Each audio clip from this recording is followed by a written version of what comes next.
Hi. We're here. We're prepared. What's up? All right, so first, I want to get some work done on some shit for HYDRA's cleanup.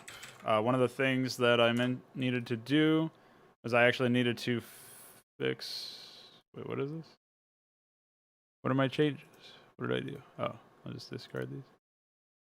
What is this? Oh, yeah. So pull. Boom.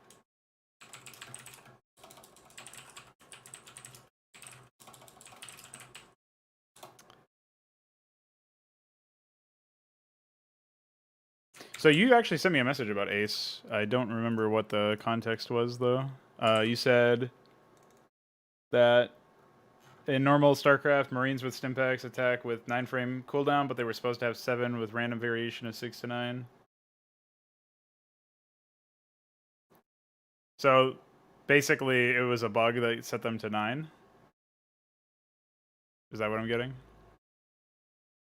I think it was supposed to be 9 in vanilla, but I mean, it was 9 in vanilla, but it was supposed to be 7, so... Right, yeah. So probably... what I'm saying is there was a bug that did not bring it all the way down to 7. And instead it remained 9.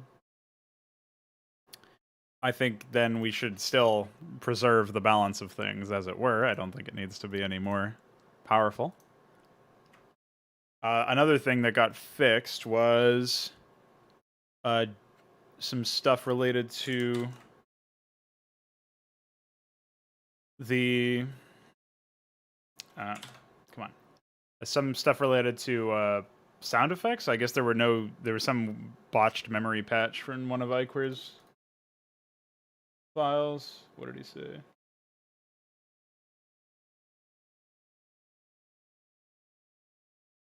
Oh, okay, yeah. So basically he just needed to fix a memory patch and that fixed that issue, so we'll have unit responses again, which is nice.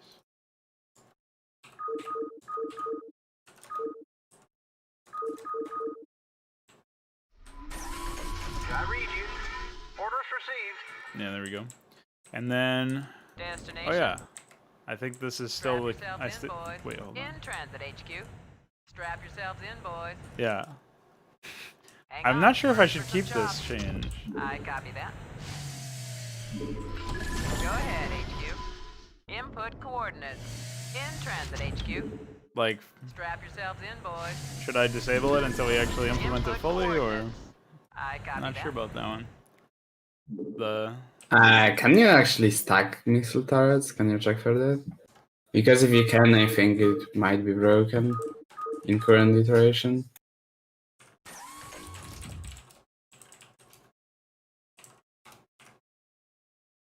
Go ahead, HQ. I copy that. Hang on, we're in for some chop.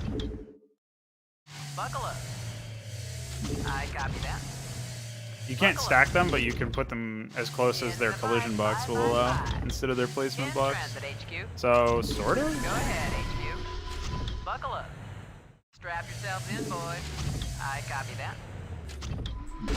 I'm listening. What the copy fuck? that. Hang on, we're in for some chop.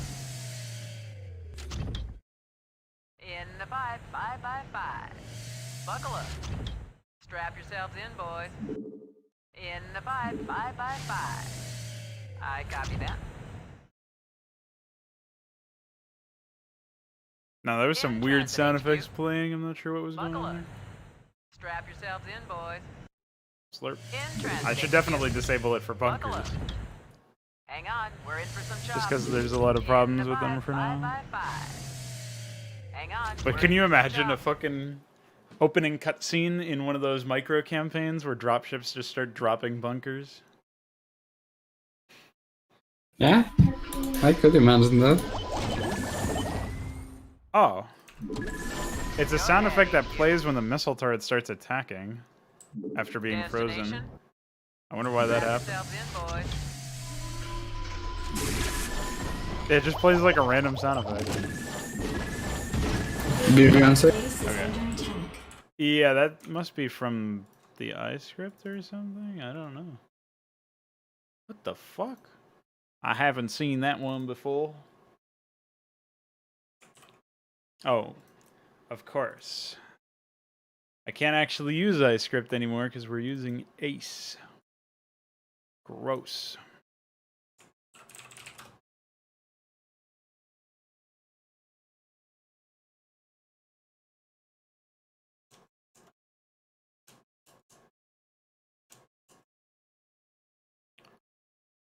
All right. What do we got here?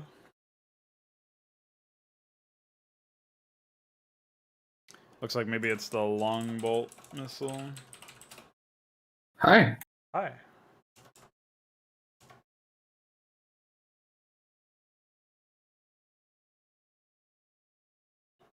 Yeah.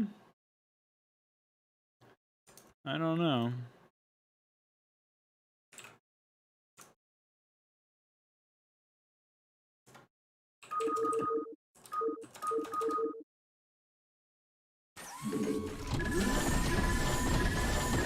That is something that only happens with Ace loaded, so I'm assuming there's some broken ass shit in my script. Is there a way that you could do a system where PyIce generates a text file for like an individual text file for every iScript entry and then combines them into one text file? Or is there some other tool we could use to combine text files together? Well, I'm not sure. What UG is it? So I think the issue is related to the fact that it condensed these files. You know how like it removed a bunch of blocks that were unnecessary in theory? Right. I think it might have had some compiler error there or some sort of error as a result of that. I just wanted to test it, but it's a really hard thing to test because it involves manually exporting every single file individually and then combining them. I'm sure there's some way to automate both the export process, like maybe have an option in export that's like export individual or export as all one. And then like there's got to be some other tool that will just combine text files into one.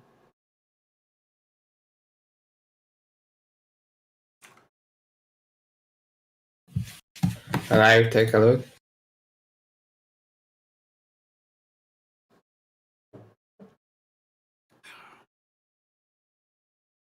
I appreciate that. Because I can't really do much about that situation until it's resolved. It's definitely something with Ace because when I removed Ace, I didn't see the issues. Or I didn't hear the issues. So the issue is that the game has like it plays a random sound effect when missile turrets attack. In addition That's to weird. their attack sound. I don't know if it also happens with other things though. No, it doesn't seem to be. Maybe it's only turreted units or something? Channel open. No. It seems very specific to the missile turret. Oh. Now it's not happening. Wait. Is it only because I loaded them? Buckle up.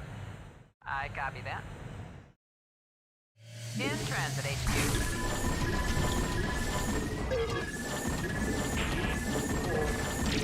Yeah, it only play. Well, that is some wild ass shit, man. I copy that. Never would have guessed. Hang on, we're in for some chops. Well, okay, never mind. It's not a problem. I can't believe you just picked up the barracks. Yeah, what's wrong with that? No, wait. I don't know. What It the fuck? took me off guard, so.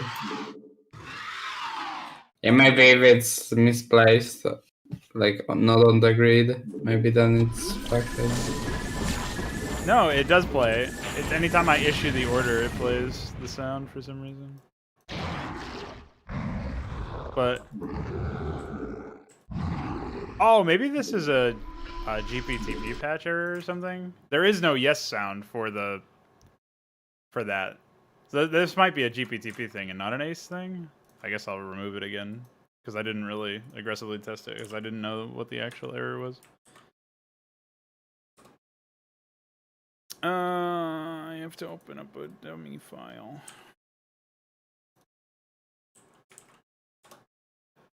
What an idiot. Guys. I really got to remove whatever code makes it randomize its fucking name. That is infuriating. So distracting for no reason.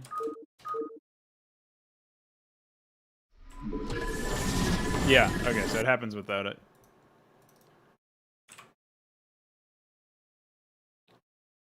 Okay, cool.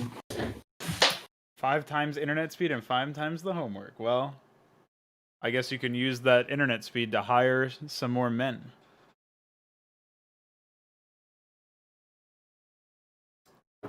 That way you can do your homework. Well, other people can do your homework 5 times as fast.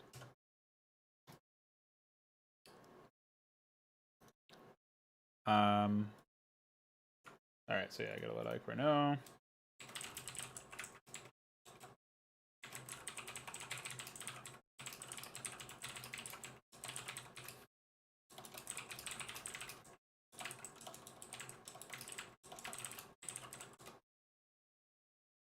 I just want to make sure as well.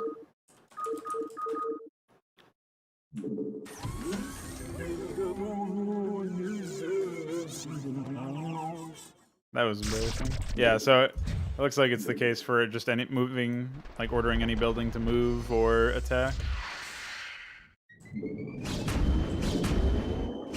Except for photon cannons. I don't know why not for them, but...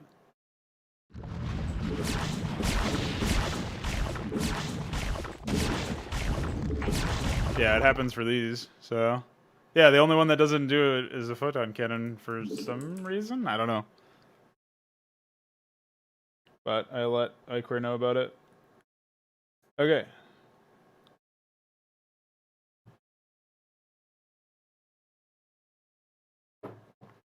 Oh shit, people are watching in 1080p. That means every single time I drip a little coffee on myself, I get more embarrassed. But welcome to the 1080p club. Alright, so... one of these... Of course, I didn't document any of these units. This is like... I don't know. Small freighter. Ah, yes.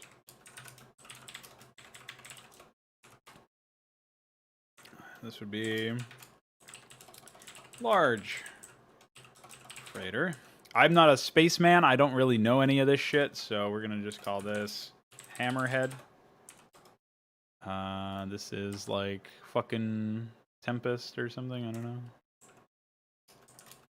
No, that would be. It's like we'll call this superconductor, and I'll know what that means, but nobody else will. Ah, Giga Shark. Longo Gunner. Nice name. Gunner. Listen, I don't know what to call this otherwise. Alright, we'll call this Scorpioid. And then this is obviously TIE Fighter.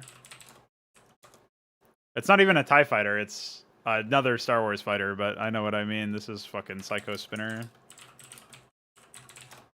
And what is this? Oh yeah, this was one I thought maybe would work for the Azazel, and then I realized it was more like a gunboat or something, so we can call this frigate. What is this?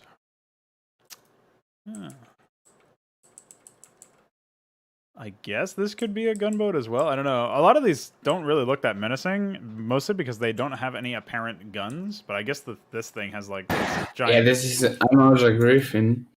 Oh, wait, you wanted this to be the Griffin? Oh, wait, yeah. I remember.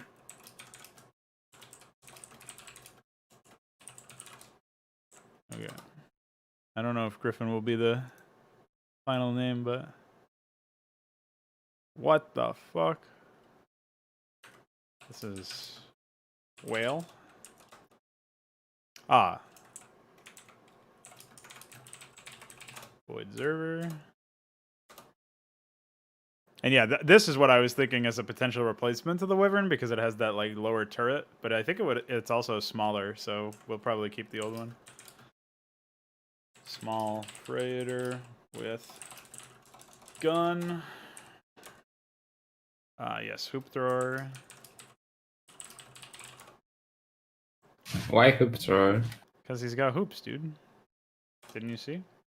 Oh, okay. He's a hooper. Get you between those hoops. Give you a little squeeze. That'll be a great... Oh yeah, I had this other idea too. So because I was digging through some of this stuff, I found this. And this unit has like a mining animation or some sort of animation like this. And so I'm thinking this could be like an advanced Umojan worker. And this made me think I think this is a builder in the game. Yeah, probably. But we could use this as an advanced worker, and one of the things that would be advanced about it would be that it flies. And so you can imagine the advantages that this gives you. We might even make it so that, like, in the future in our own engine, I don't think we'd have the ability to fix this up given the circumstances. We might even make it so that flying workers would be, like, mandatory for certain expansions. Like, some expansions you just can't, like, put a town hall next to, like minerals have grown on cliffs or something.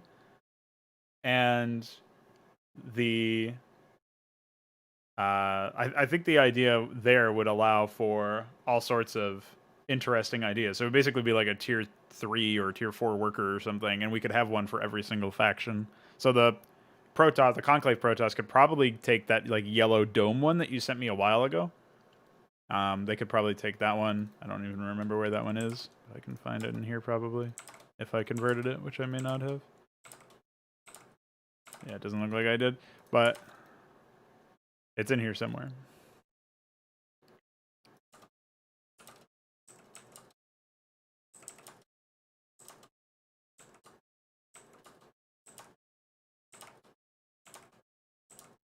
Yeah, this one. So they could probably use this one. It doesn't seem to have any animation besides spinning, but I guess we can add like a spark to it or something because it's not like the probe has an animation. But I could see them using something like that, and we could figure something out for the Cimmerians, and I don't know what the fuck we would do for Zerg, but maybe we can find one from one of these assets. So that would allow us... Zergs would have whales, ammo. What'd you say? Zergs would have whales, ammo. Yeah, giant whales would be mining resources. Yeah, Europa, we went over that whole thing yesterday, which you couldn't have known because you weren't here, but there were basically 3 different game modes planned because 3. There's the tiny installation baby missions that should have been removed, and then there's the normal macro maps, and then there's the higher scale macro missions in space platforms and stuff where workers were flying, a lot of other units were flying, like defilers, and all sorts of other junk. So basically, depending on the game mode, it actually was supposed to affect units in different ways. Mostly workers, I imagine. And also, there's probably some units that you could only build in space, like bigger battlecruisers, or maybe battlecruisers were only going to be used in space or something.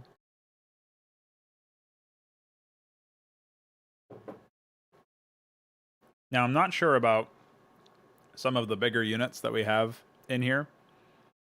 I don't remember where the mother one is. Oh, this one. Well, I guess this one might be it, but like, how big is this graphic anyway? Oh, it's not that big. So I am kind of worried that we're going to come up with one of these units that are actually bigger than 256 by 256, but I don't actually know if any of them are like that.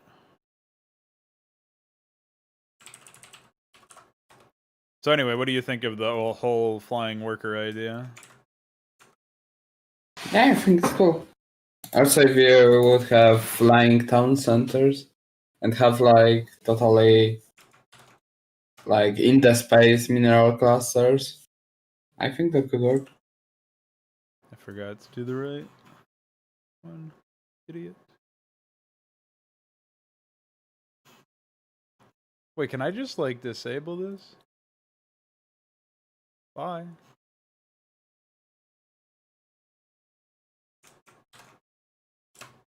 Okay.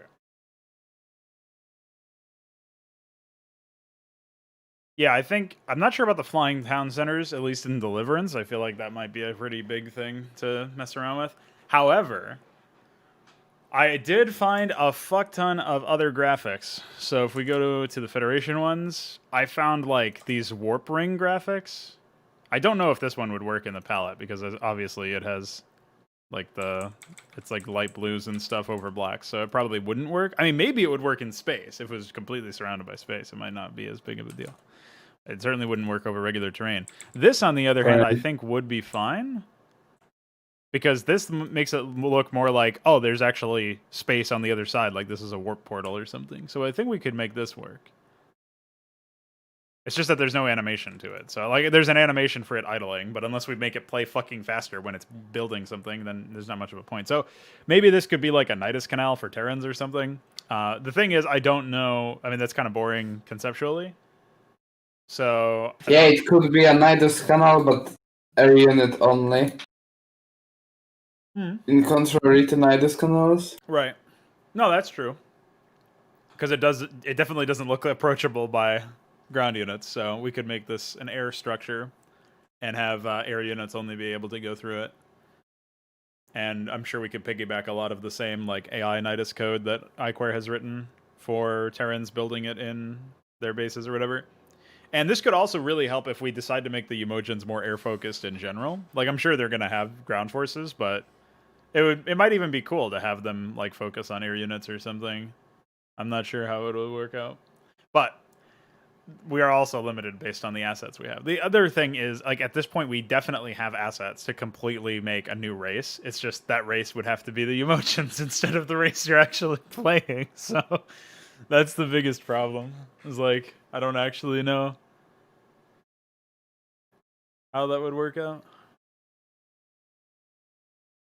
But it was just one of I those mean, things that you could just use Dark Archons to... Oh, never mind, they removed. destroyed. I was suggesting that you might have mind control the emotions to actually test their type 3, but yeah. It's not Buy Dark intentional. Archons. Yeah, it's not intentional that I removed those and then came up with all of these interesting ideas for the other races that you'll never be able to play as.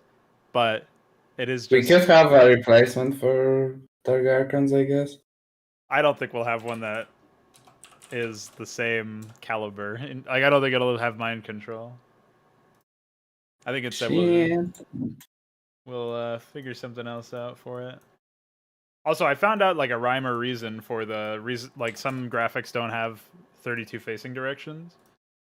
I think it's the small ones. All the small ones have almost no facing directions. They just have 16.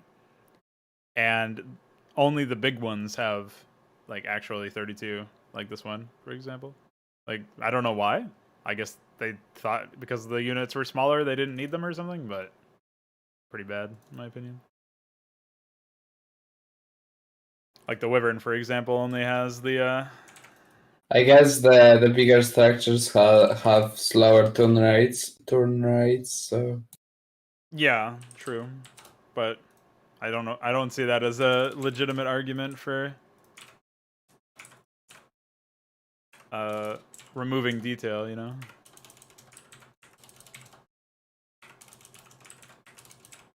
Also, I'm very happy that after processing these files, flip row order was not turned on for these. So I don't have to, like, do the same insane shit that I had to do for Atomic Punk, for example, where I had to open and resave every single file individually. Okay. So I'm just going to process this on the Azazel graphic, fix up their team color, and then throw them into HYDRA, and then we will be good to go. Maybe by that point, iQuare will also come back online and fix the building attack sound thing, but even if he doesn't, it's like a minor issue. I can still ship this change. And then, yeah. We will see where we're going after that. I'm pretty excited about the first mission. I haven't showed it on stream yet, but we made a ton of progress after the stream, so it's getting there.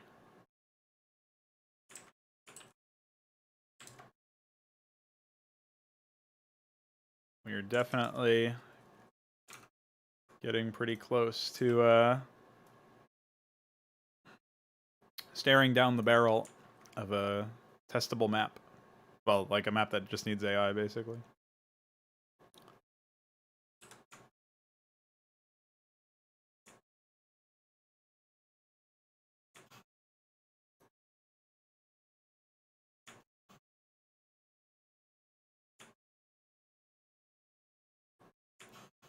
Prepare for a riveting stream of me doing this. But only for a little while. I'm definitely doing less graphics work today than I did yesterday because I could have done way more actual map work yesterday had I focused a bit more. I just got lost in all of the art that we had.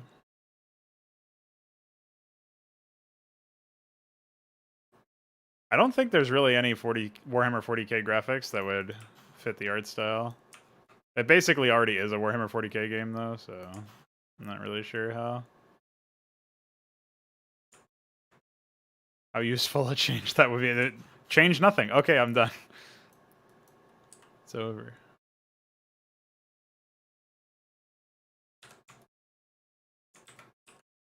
Yeah, I'm not actually sure what the fuck happened over here.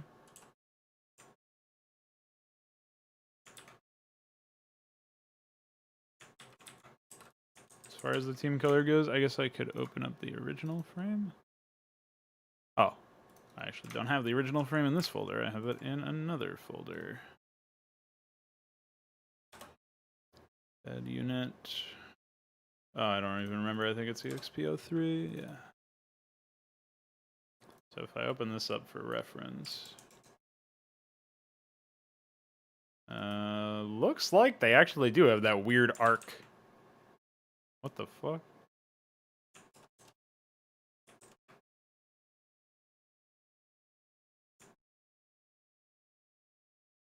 Yeah. Okay. So we did translate it correctly. It's just it looks goofy as fuck. All right. Well.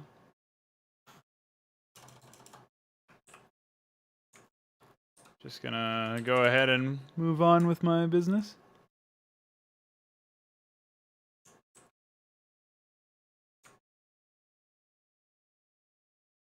Okay, that is a darker color. Gotta make sure these days my eyesight isn't what it used to be.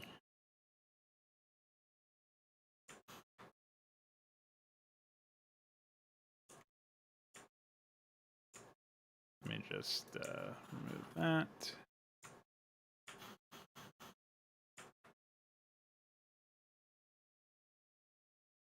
Yeah, orcs are, well, Protoss are like Eldar and I don't know if, I don't really think there is an orc corollary, as maybe like, I don't know, like Tyranid are obviously Zerg, but I mean, it's probably a good thing that Blizzard didn't bother trying to be creative, because usually when they try to be creative, bad things happen to the player. Like, I think Warcraft 3 was Blizzard trying to be creative. Very bad things happened to the player in that game. Like, they basically use the player as their personal punching bag.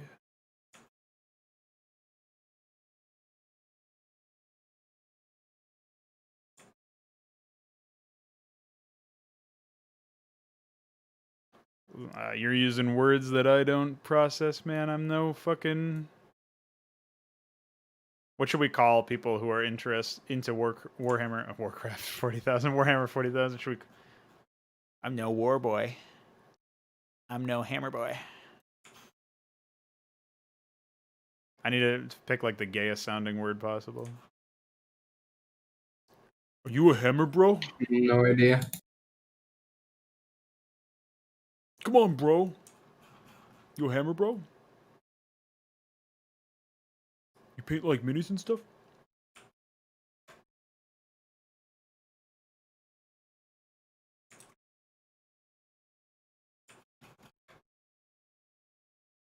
Apparently, Warhammer 40,000 started out as like a self-parody, which is pretty funny. Like they have like a Inquisitor in that game, or in that lore rather. That's like, because it wasn't even a game before; it was like a tabletop thing or something. So they have this Inquisitor character who's like General Kenobi something or other. Like it's some insane. It's like Inquisitor or General Kenobi Chuck Norris or something. It's not Chuck Norris, but something equally absurd. Just call them neckbeards, okay. I guess that also works.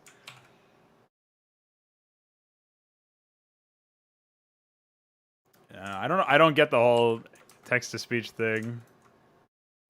I have so missed the boat on Warhammer, man. Trust me. Where's my Azazel? Oh, it's number 2, I think.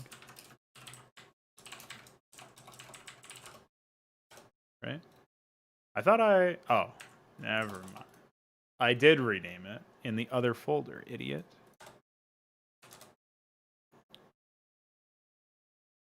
Let me first finish processing this.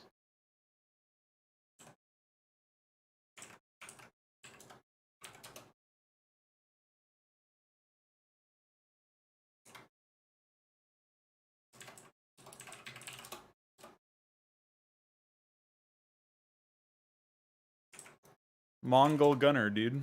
That's my favorite. Oops.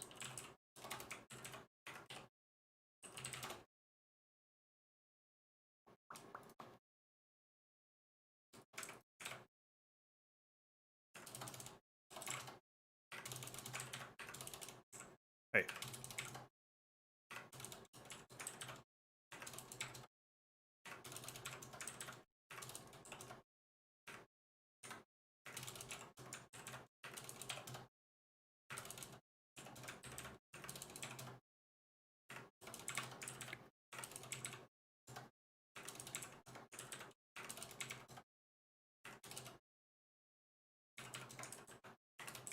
I'm sure there's got to be a way to automate that process too, but I don't program stuff, so I have no idea what I'm doing. Azazel.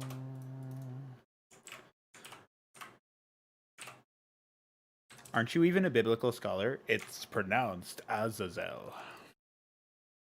Fucking idiot.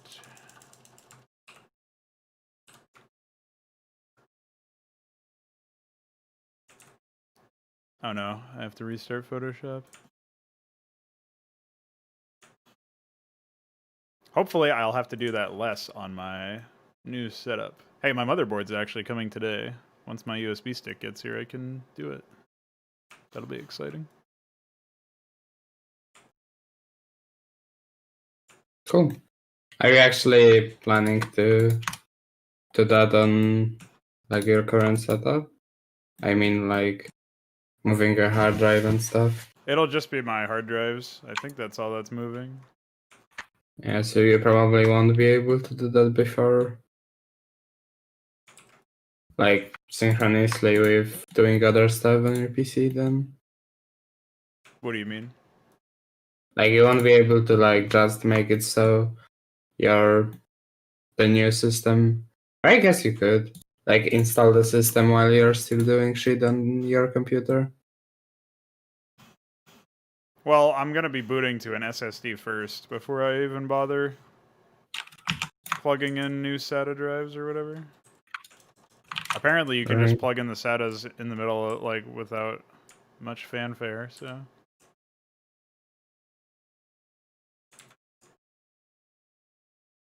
Like you could just plug in SATAs in the middle of runtime, which I didn't know. Oh, I didn't know that either. Well, it's from Jay's 2 cents, and he has J in the name, so take it with a grain of salt, man.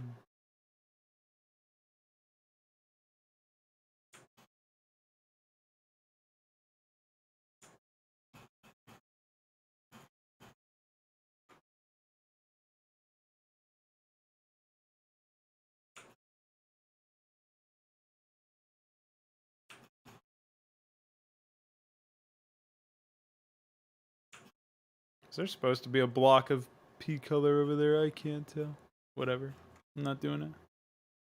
I'll err on the side of caution.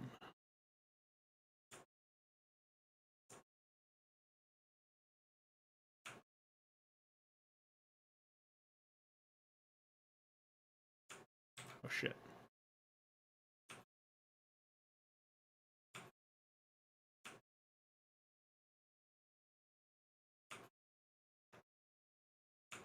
And I think we're done.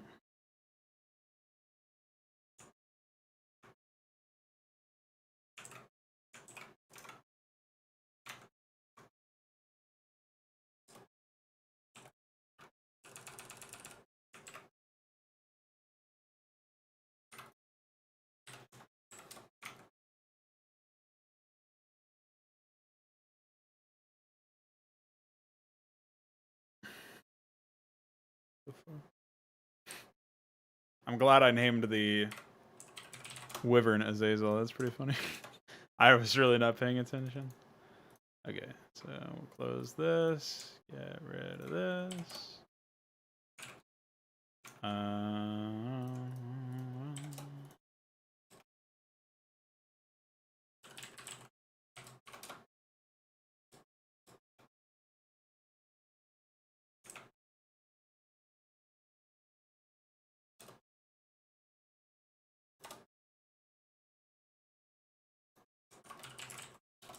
You know what's really psychotic is I've gotten so used to writing C++ stuff that when I do an underscore, I do 2 for like int 16 or whatever. Like that's fucking nuts. All right, done there.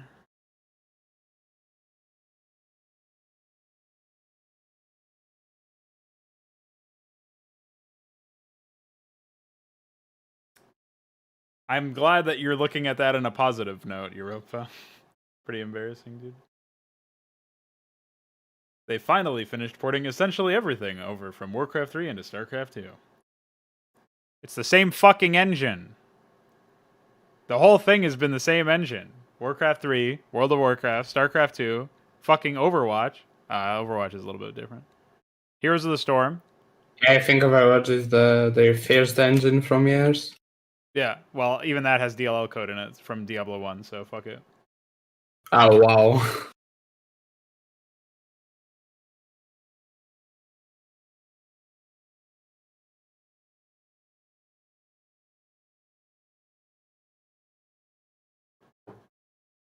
Okay, I pushed some map changes. Wow! Honestly, that's epic. Hold on.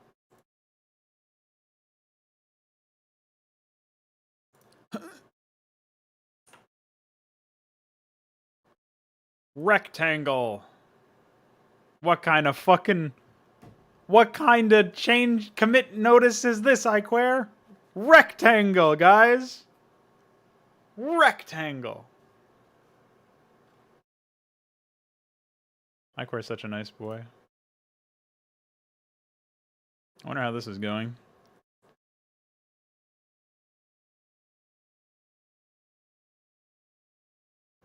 Oh, it looks pretty good.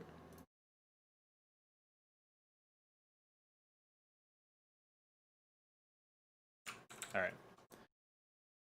Rectangle. Let me close Photoshop. Fateful choice, as I think Kel'Thuzad said. Wow, it's embarrassing that I remember that. Dun, dun, dun. I need the Excel sheet. Maybe it'll just open in my recent files. Yeah, baby. Mwah. Zerg over 2.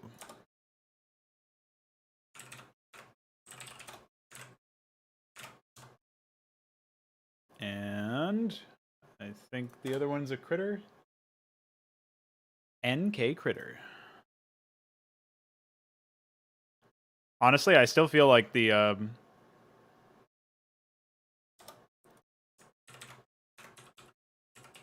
wait. I still feel like the point at which I had that run-in with it was the micro mission in is the micro bonus mission.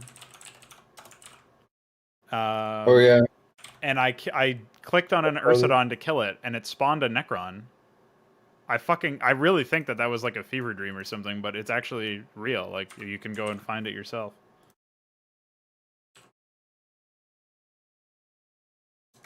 Like, I can't believe that. That's a real thing. And then Ahmed killed him. Dude, that's like a series of 3 insane events.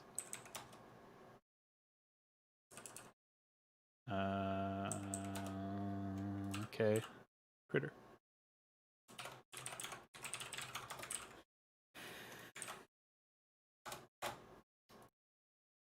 How do ghost sprites work? Do they just have another sprite sheet for their cloak? So basically, you have remapping, a series of image remappings. So they use different palettes to draw different things. And this is why, by the way, if you, as a side note, if you wanted to hack the game, you could just hot load a modified version of the palettes in, like, for cloaking and stuff. I think you can't do this in remastered anymore, but in 161 and before, you could just have your own version of the drawing palettes and hot load that data in there, and the game wouldn't count that as like a desyncing file. It wouldn't desync the game, so you could just forever see, like, for example, Dark Templar while they're cloaked, Observers while they're cloaked. You wouldn't be able to interact with them, but you'd be able to always track their position a lot clearer, as if they weren't cloaked, like as if you had detection on them. I think it would actually hurt you more than it would help you, because you wouldn't know when you could actually attack it, but it's one of those cases where, like, people were able to fuck with that. So basically, it's just like a series of, it's like a different set of files, or a different set of pixels that can be used, a different set of colors that can be used to draw the unit. And so there's all sorts of different ones. There's one for hallucination to turn them all blue. There's a bunch of palettes with transparency effects for things like the Nexus training overlay. Basically, I don't know if you've noticed this, but most of the graphics that have any sort of flashiness to their animation, that animation actually doesn't appear over partially, like, over terrain or anything else. So it's always on the unit, completely surrounded. So like the factory or the barracks, all of their lighting effects for when their production is going is interior. So it's not like spilling out over. It's not like shining a light over the ground or anything. But the Nexus is shining a light over the ground because of the way its spires work. So it actually has its overlay indexed with a transparency-enabled palette, which is very different, like, on a structural level from the regular palette. But it's basically just a series of pixels that can be drawn, and the game interprets them in different ways based on whatever Blizzard programmed them to do. So it's a lot of hard code, but that's basically it. So as far as ghosts go, yeah, it's just a draw effect on them by way of drawing them with a different palette.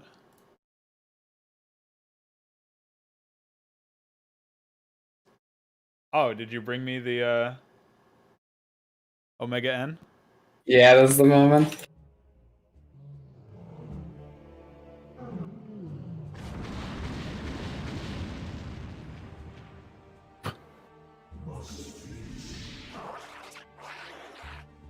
Finally, I can kill Necron. Who better to do it too than Ahmed? Honestly, what a fucking simulation this map has become. That is it, really insane though. That is, like, I can't believe that's a real moment. Honestly, like, it was way funnier in retrospect because, like, DF posted a comment with a timestamp to it, and I had completely erased it from my memory. Like, I completely forgot about it. And when I watched it, I actually almost, like, choked on my fucking water, dying laughing. So I don't know how it is that the Ursa don't even spawn the Broodling. That's very weird. Is that a trigger for that mission or what? yeah, they used a trigger to detect when the Ursidon died. They had a location centered on it, I'm pretty sure. So they centered a location on it, and anytime when the Ursidon actually died, it would spawn, or when there was no Ursidon at the location, it would spawn a Broodling. That's my guess. I haven't looked in the map triggers. But they actually put development time into tracking an Ursidon and spawning a Broodling. instead of making a map. Yeah. Not that that takes you a long time, but seriously. Seriously, fuck off with that.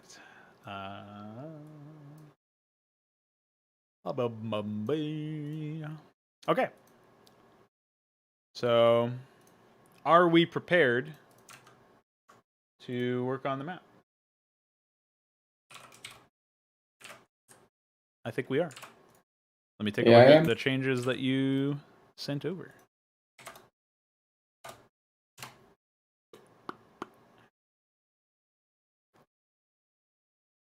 All right, so I assume you added. Wait, what did you do? Oh yeah, you started placing the Gothroki player. So you started to place that guy too. Oh yeah, I never ended up placing the town center for those Zergs, so that's good. So what, you added just these two bases? Yeah, I also did some grass. I think I would actually merge it with the cliffs, Up here? so it would actually look nice. Yeah. I'm not sure about that one just because I wanted the grass to be mostly centered around the river, but we could. I think maybe it's fine. Like, obviously, the grass stretches all the way down here, so. Maybe it's fine to just abandon that idea. That's like the fine-tuned decor can be taken care of later on. I think this ramp here might be a little too close to the bottom to be super useful because, like, you gotta arc around it. Right. So maybe actually move it one above, I guess. Yeah, I'm thinking it's good to have. Maybe we could even make this a little bit wider, generally speaking, to have it be like over here or something. Well, I don't exactly know how to do it, but I think that will work. And then we could do like just open up a little bit more build space over here, but having made it a bit wider, it should compensate for that.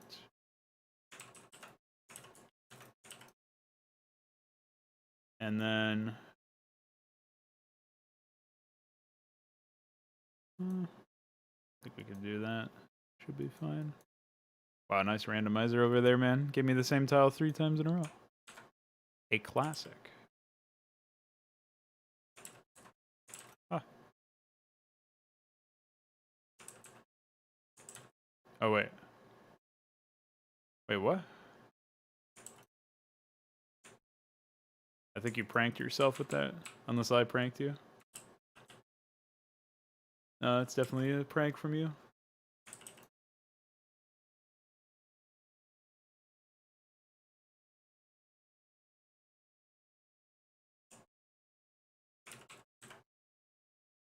Oh, I see what happened.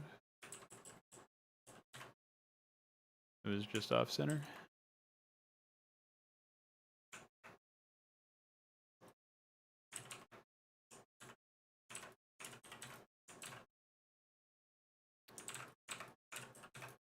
Okay. So now we have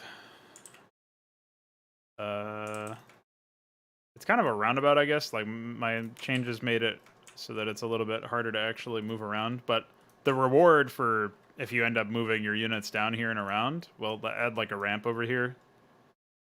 And I think that will go nicely.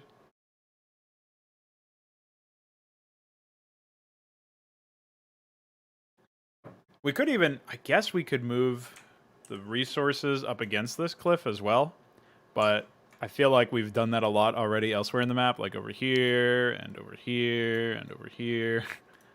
So I'm not sure if that makes sense there. I mean, we already are going to be doing it over here like you started to do, so maybe it's fine for, or like maybe only the gas is up against the cliff or something. What do you think? Any of this making sense to you? Yeah, I didn't mind it. I wanted the bottom passage to be like possible pathway if Zerg actually builds sunkens and stuff, so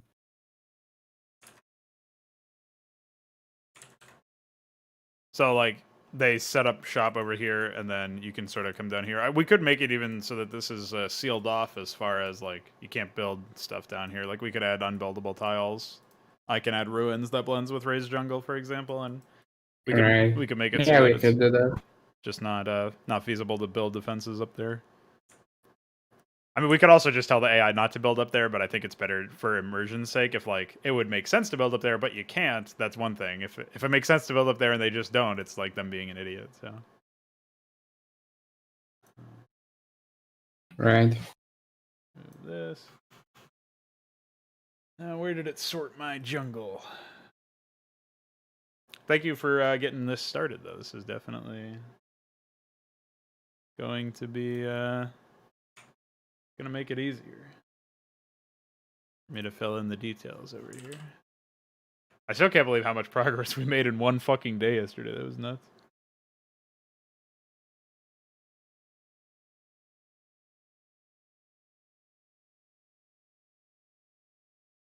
Oh, check that out. This was actually the intended one all along. Okay. So, yeah, we're good here. Let me just make sure that that's even a valid placement. Oh, of course it isn't. El Clasico. And now, hey, now we have that fucking worker change. It doesn't matter that this is, like, awkward for units to path through. Dude, that's such a fucking good change. Right. Every now and then I get reminded. I'm like, oh, fuck, I can't do that because of the worker. Oh, I can do that. I got all excited. Oops.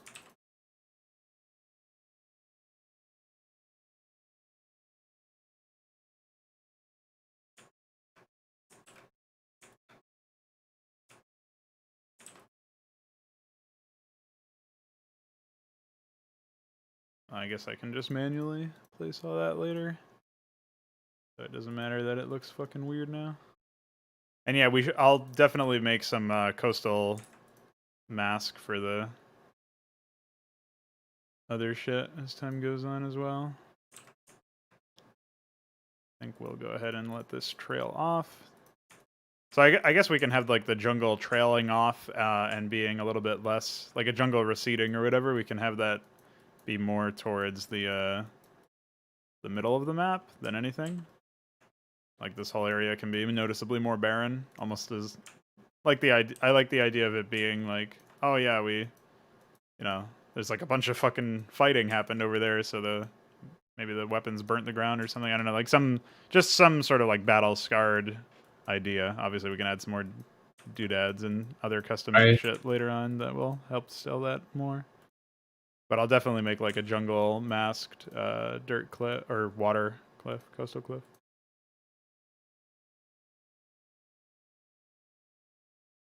I guess whenever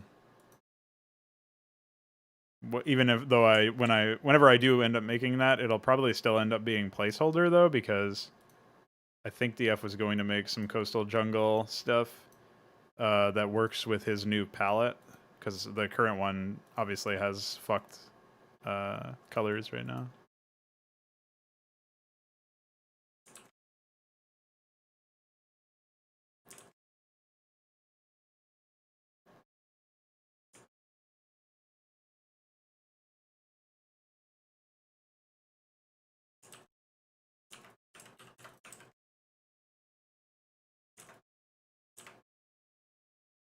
Okay.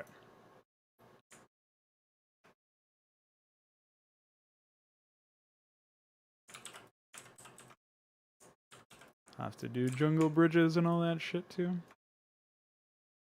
Alright, so let me throw some quick ramps down over here. If I can find the jungle ones. Oh, here we go.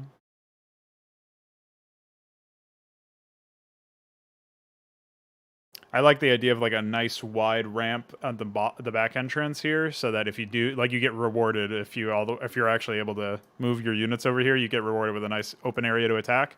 And conversely, if you sneak through the northern side, or like I guess if you just cut through by killing them, like, you know, at this point it's easier to actually mount an assault on this southern area too. I think that's right. A nice double victory.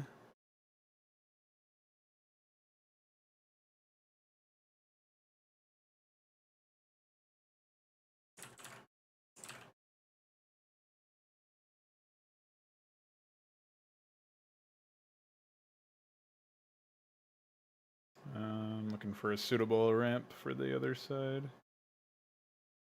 Maybe something like this. It's not quite as wide as it looks. Oh, destroyed.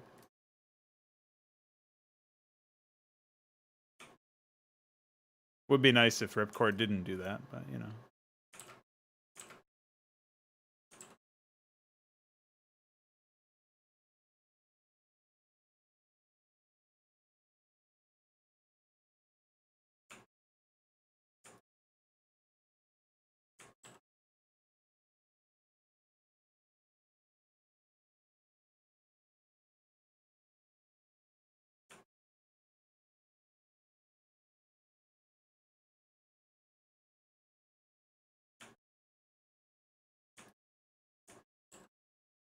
I'm thinking there can probably be a base over here. Something like this.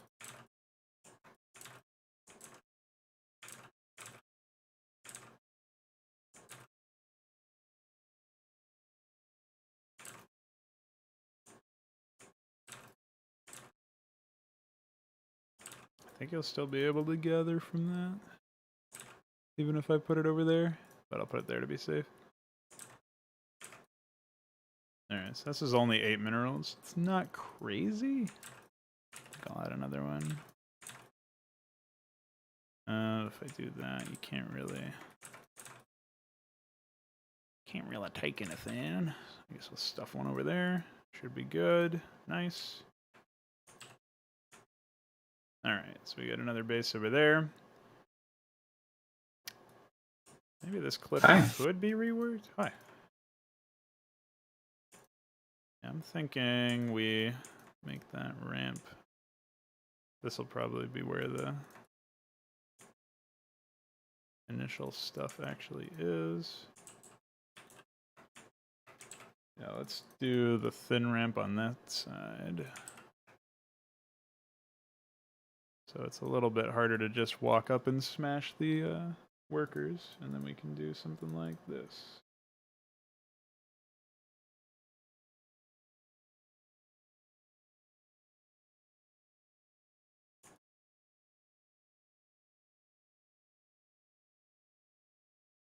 I don't like that either because it's facing the wrong angle.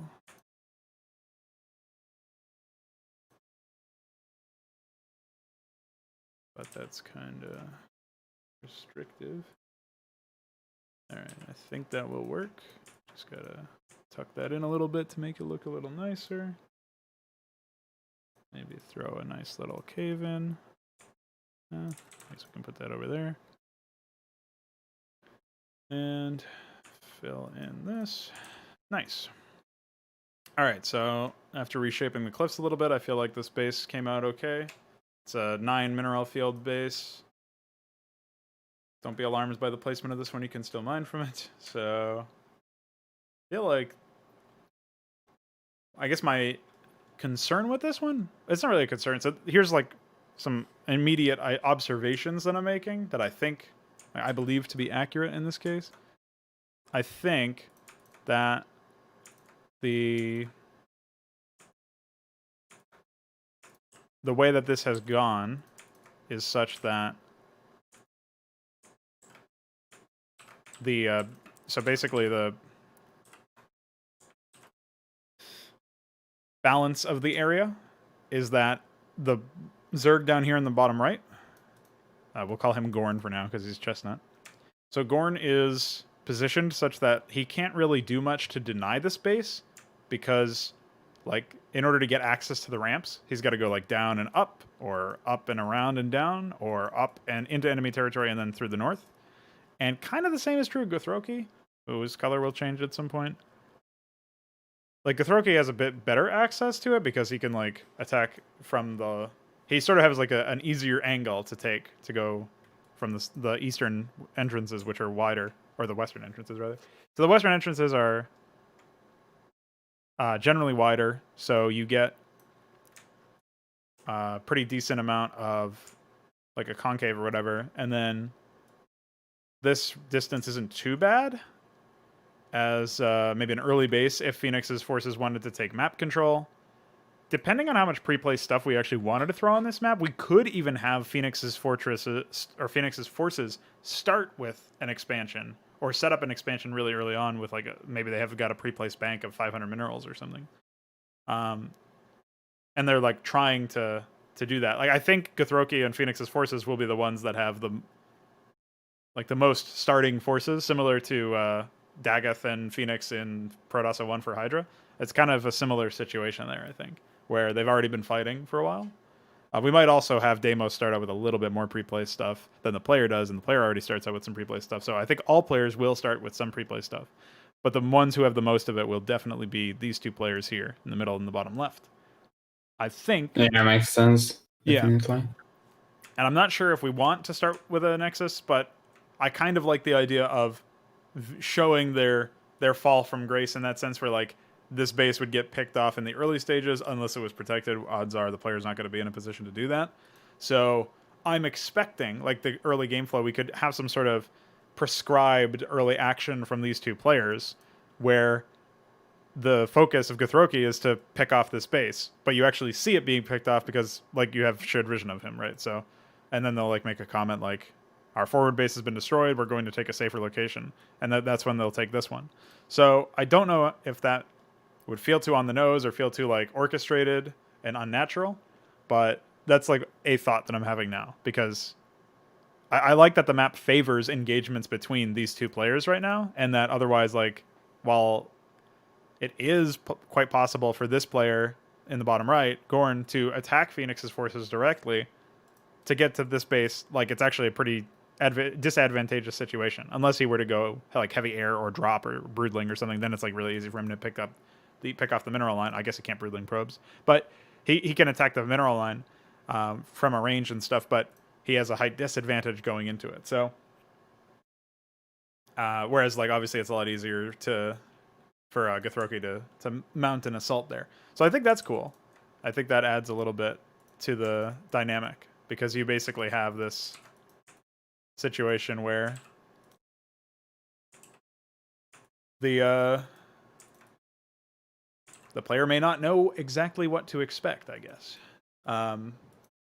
And I think, especially since we were talking about this off air, obviously, but we were talking about in the first mission, we kind of want to set expectations, and we want to have some element of, like, what's the term? Onboarding time, or a little bit slower start, in that the player won't get eradicated in the first 10 minutes if they don't play the game well enough. Like, they'll have enough time to build an understanding of what's going on. And so we're kind of pulling punches a little bit, but I think we have an excuse in that they're focusing on killing your ally. So it's not like the AI are doing nothing. They are still doing stuff. And it is still effective, but they're not focusing the player. They do that after Phoenix's forces are dead, and then they'll like attack Deimos and the player with relatively equal strength, depending on their position. Like Arak will focus more on the player, Githroki will probably do an even split, and Gorn will be focused more on Deimos. That's just based on proximity. That makes sense. This is my thought based on the current map layout and the current map flow, like in my head. I do definitely think that the South players will probably be disproportionately focused on Phoenix.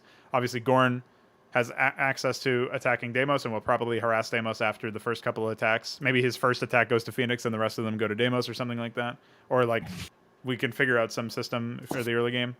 But obviously Githroki is mostly focused on finishing Phoenix off before moving on to the other players, and Arak would be like similar to Gorn, like, yeah, I'll send a token like or whatever at Phoenix, but after that I'm focused on the player, occupying the player, seeing what's going on. Arak's forces might even be who find the player in that sense, which doesn't really build into our idea of Githroki being the main antagonist, because you'd almost want Githroki to be the one who observes you, but maybe it's fine. Just some ideas.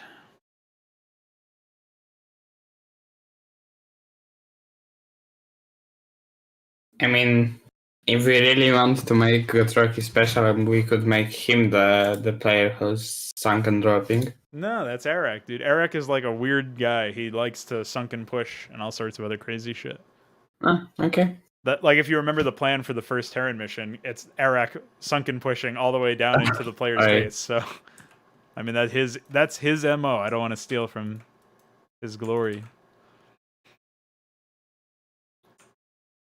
I was thinking maybe we should do that, so if you actually drop Sunkens off creep, they would be actually like having to like channel for 5 seconds before being used. Maybe they would Because just, I don't know obviously, about the time, but some sort of like, hey, you've got to actually finish, like, you've got to spread creep underneath yourself before you attack, and then it could be like a scaling thing where, obviously, if you have hive tech, you generate creep faster. So it could be like something Right. that builds off of that, I think. I didn't mean to cut you off there. Sorry about that.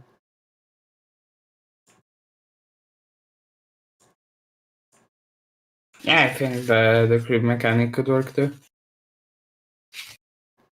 I wouldn't want to make it like a lock you out of using the thing for X amount of seconds necessarily. I think it would just be like, I like the idea that it favors defensive use, but I think we can build it into an existing mechanic rather than making a special case for that unit.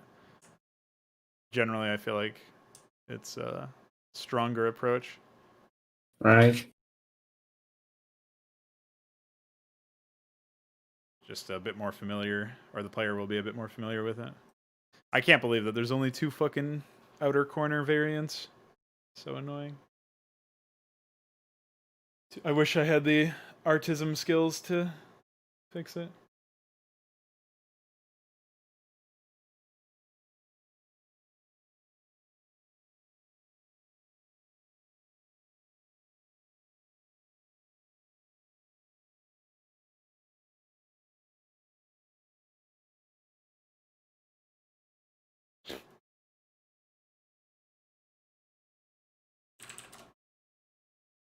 All right, so I can commit the changes that I made to this map if you want to mess around with stuff, because I got a BRB.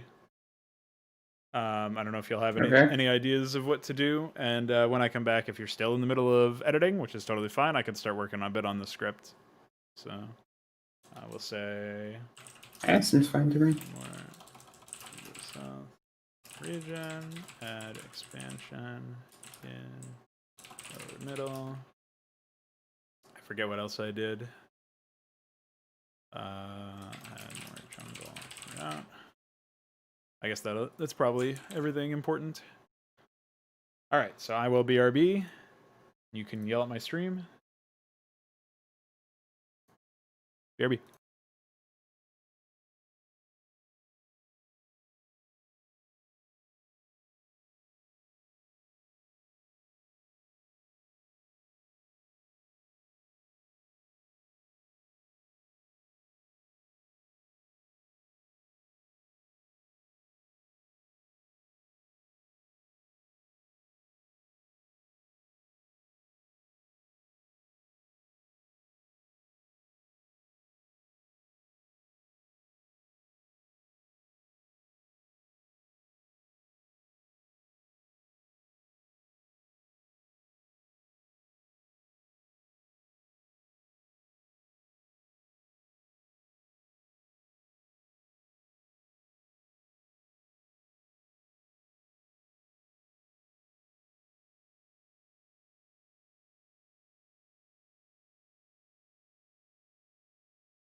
Hi.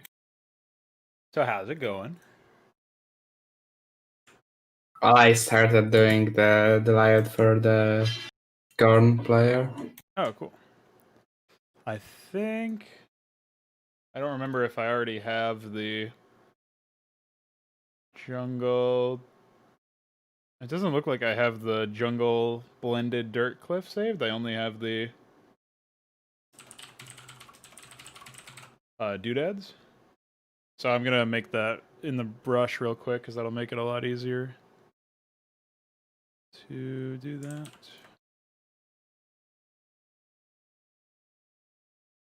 If I can find it. Oh, maybe I was going to re-import it as well.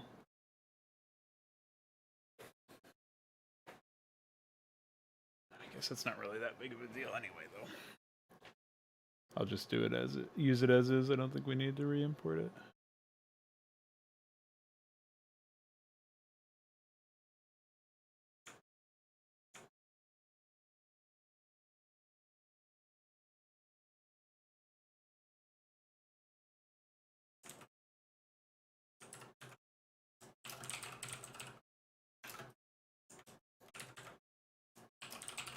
I should probably push my changes to this file because I've added a bunch of stuff.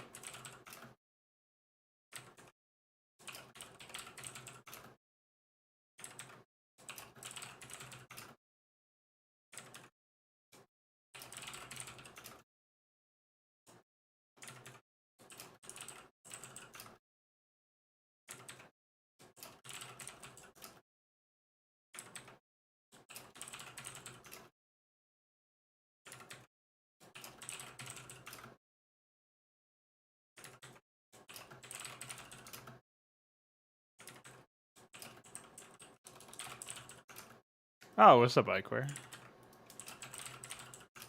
I have not, I saw your DMs, but I have not tested it yet. I can do that after I'm done adding this stuff to the palette, or the brush palette thing. By script, do you mean mission script, like dialogue? Are you talking about AI?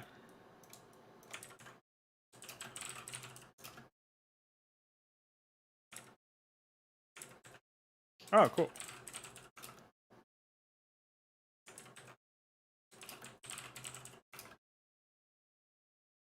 Why is it? Why do you feel like it's something wrong?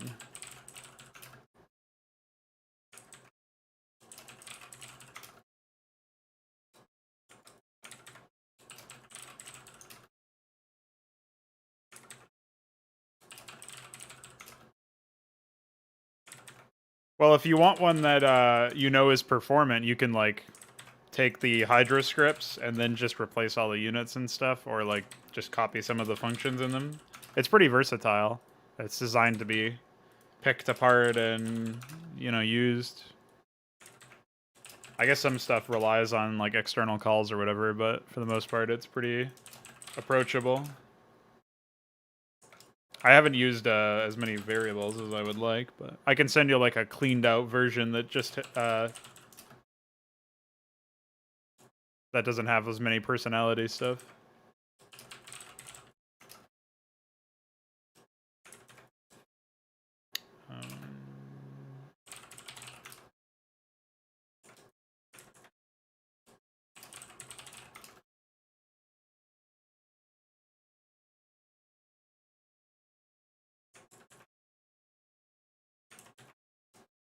Oops.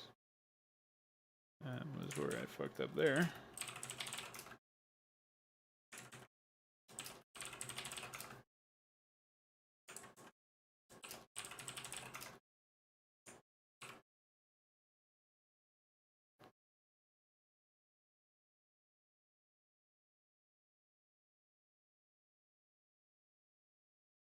I guess I should just...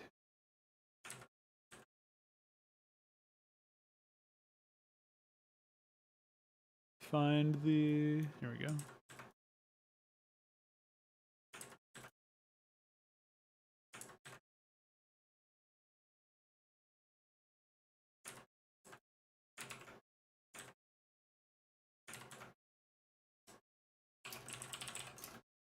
just for accessibility's sake, I'm gonna add in-corner declaration or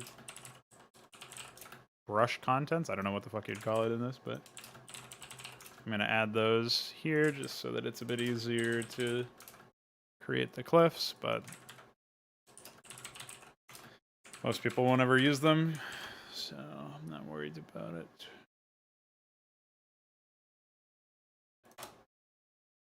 I have the display units turned off because I was doing that in the middle of a base.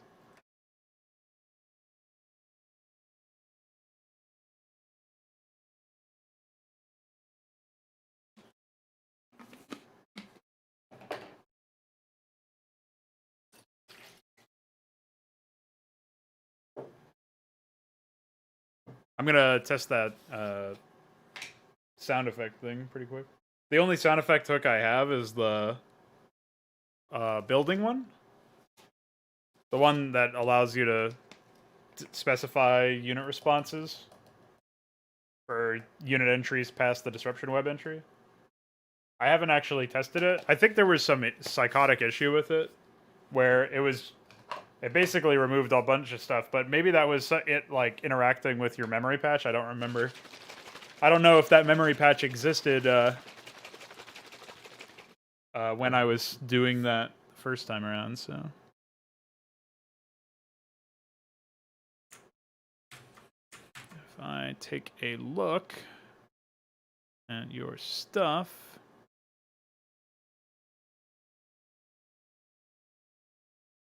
So what exactly did you do here? You added a NOP 04 48 EAB0. And that is in initialize. Initial eyes. Hello? 48E. Okay, here it is. So if I comment this out and test it, that will tell me if the issue still happens.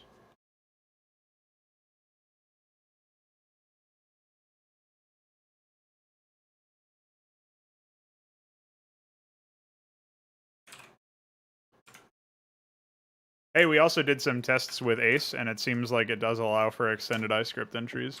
We used it for Deliverance. So.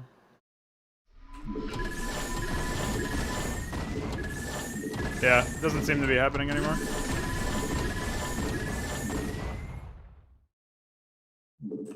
Okay. So yeah, it's something in this memory patch. I guess I can open up my IDA and find SFX hooks.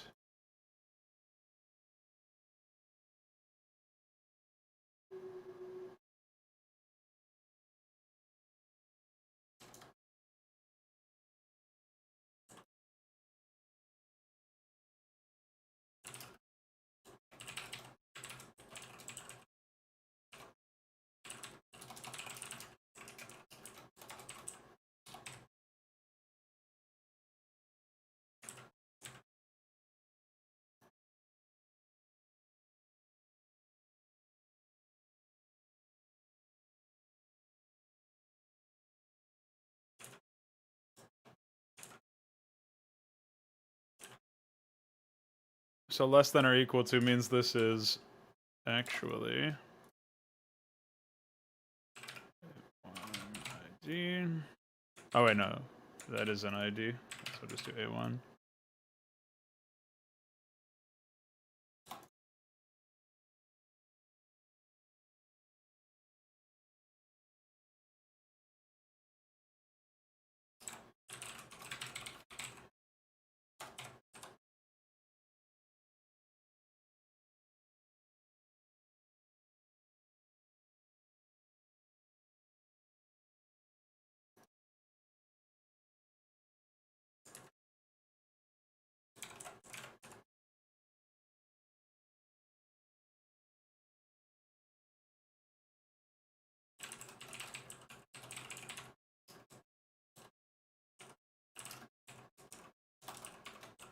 I could probably just use an internal Brood War randomizer, but in the interest of one-to-one-ing it, besides the building check.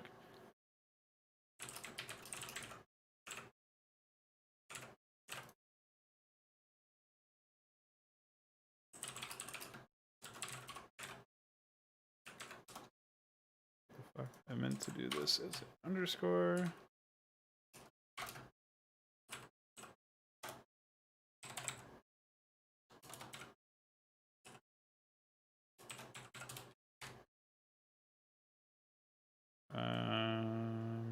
Let's do this again.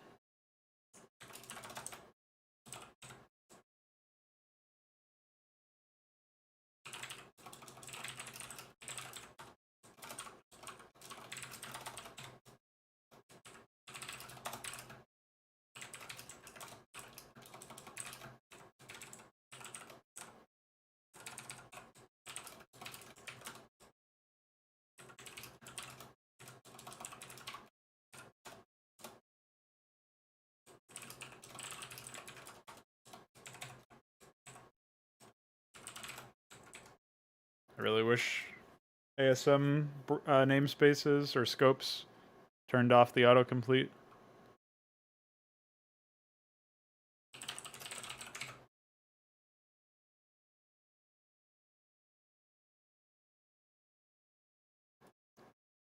Yeah, it wasn't a very large function. It was pretty easy to write a hook for it, so.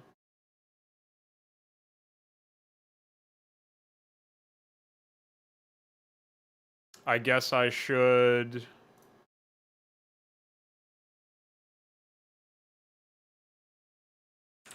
Oh yeah, let me write the name here. I wanted to take a look at an issue here, so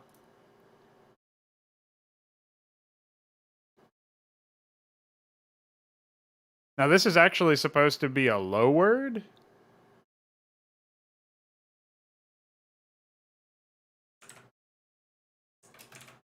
So I think we should try. Hey, Veeq, are your byte operations working for basic stuff like low words, or were they still? I think so. Okay.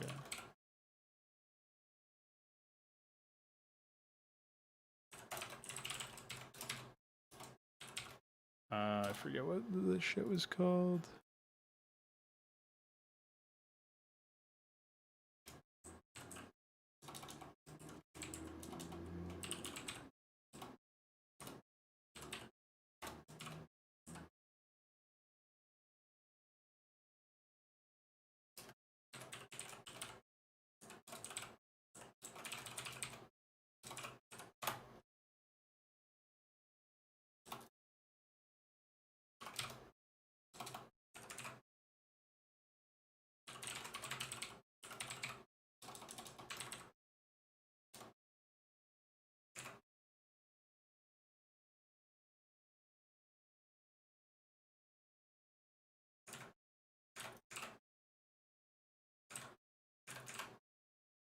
Okay. So maybe that was the source of the issue. What's up, Mutas Dozen? Hi. How are you?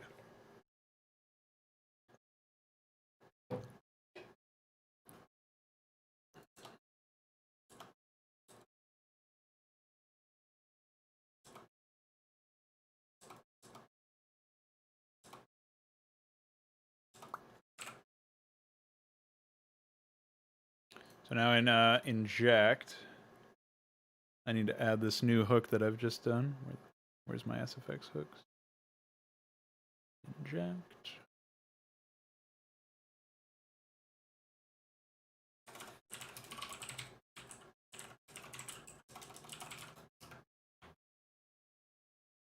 Didn't I move you over here?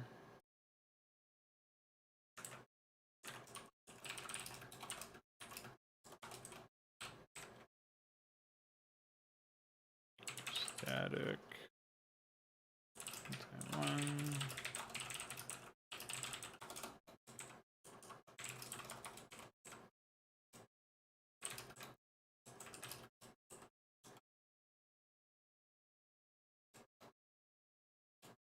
Oh, wait. Oh, there's only one. So...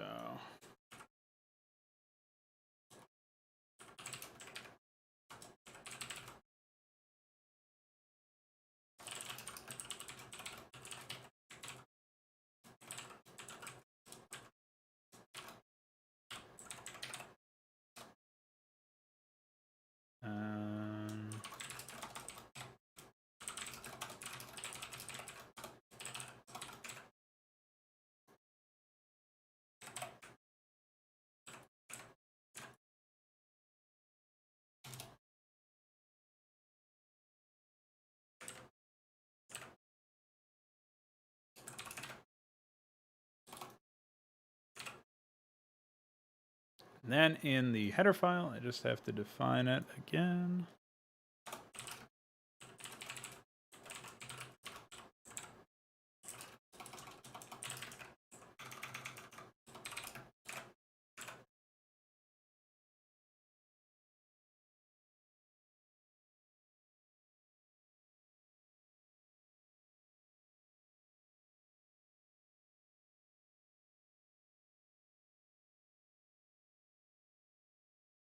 Function definition for get rand yes SFX not found. Well, should be found.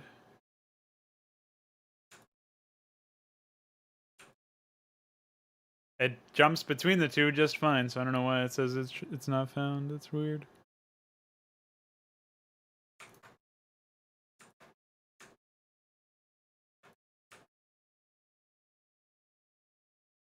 Oh, I guess that doesn't anymore for some reason. I don't know.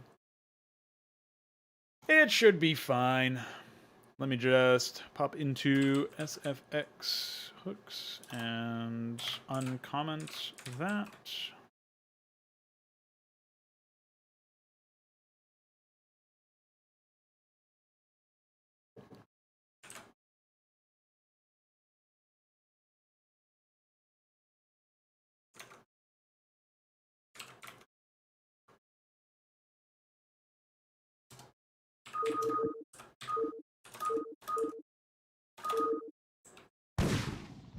Yeah, that still happens, unfortunately. Research complete.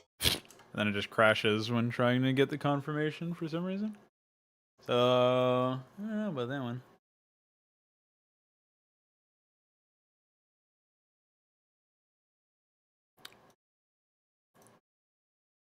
So maybe it's my wrapper for the helper func. So here's what I'm confused about. Iquare, if you're in the chat, maybe you can enlighten me. In all of these cases where we have helper functions existing in GPTP, they move the value of the argument into the register, right? So they actually have the register being the target and the argument being the data that it's cloning into that register. So that's what I've done here. But I thought I remember you saying that you have to do the inverse. So in this case, my helper function seems fine, right? Because we're moving the value of the EAX register into result and then returning result, so that makes sense. And then we're obviously in here we have, you know, the same sort of thing happening. Inverse is when you do the inject for the hook. Yeah. So in that case, I only had an argument that didn't have a function for, like, it didn't have any registers. Should I still be pushing the argument? Or is this what would cause the issue? That I pushed something? Because it doesn't have, A1, the argument, is not actually stored in a register. So it appears to be pushed to the function. So I thought that that's what I had to do here, is push it.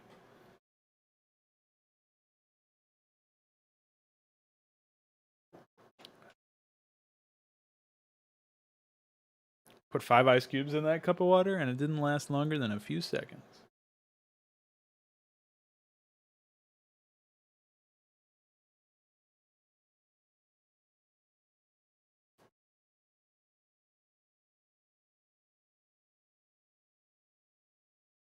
This is obviously, this is in inject, so there's that. Day1 and Day2.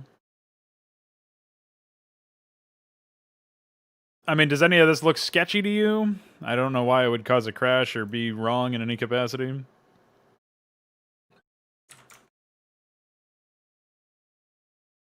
I mean, this is EAX for A1. Oh, this is supposed to be a signed int. I guess that could be a problem.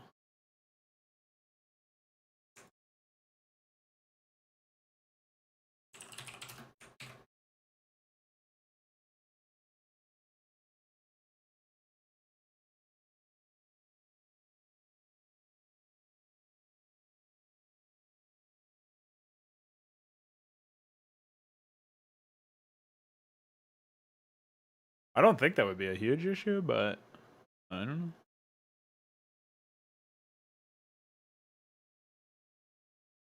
And then this is supposed to be signed.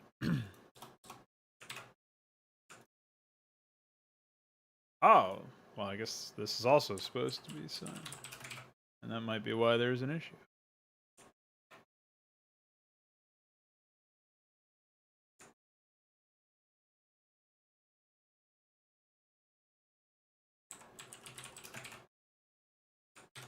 Okay.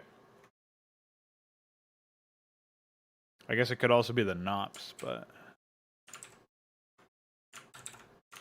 You know, funnily enough, Voyager told me the NOPs were not necessary. I don't know how correct that is. Hello? Okay.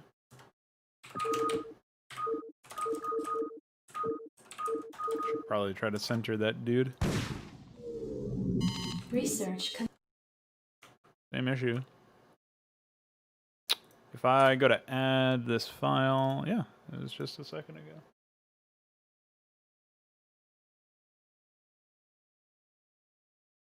Well, I'm not really sure what could be causing the issue that I'm seeing here.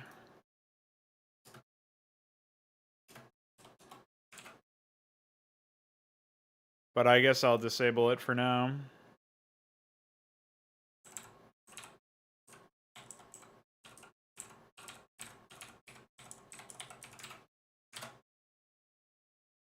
I'll push these changes and maybe you can take a look at them to see what's going on there.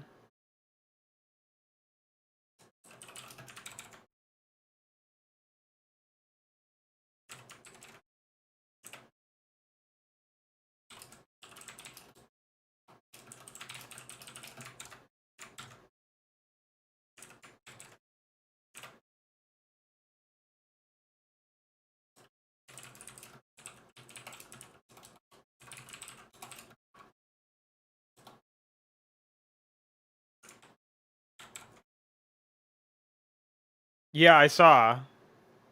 Very useful commit message there where all it said was rectangle. I didn't know what the fuck was going on there, but...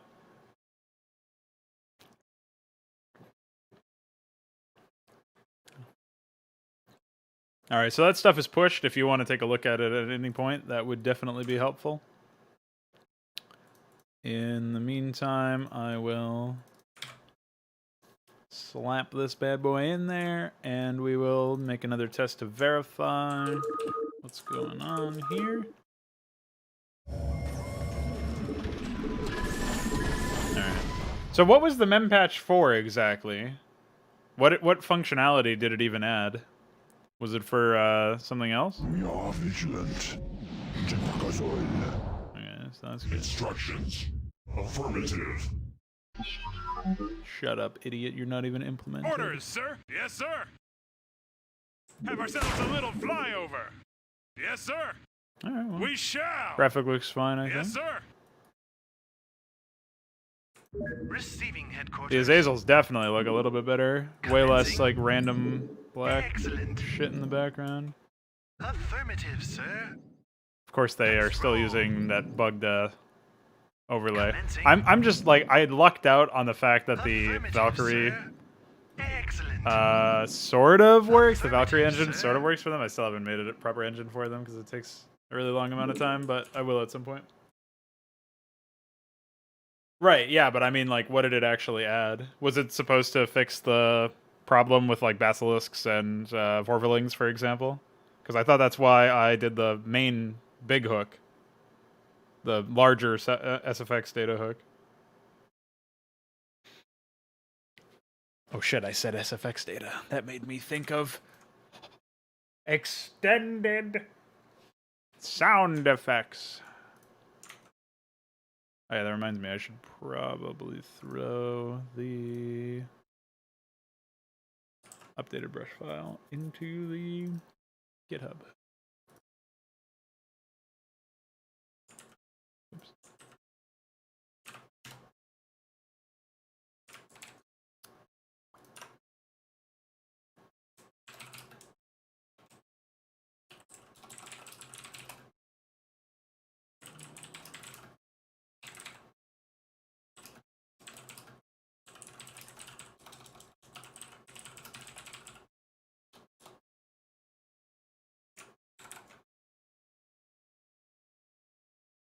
Well, it's unfortunate that it didn't work out.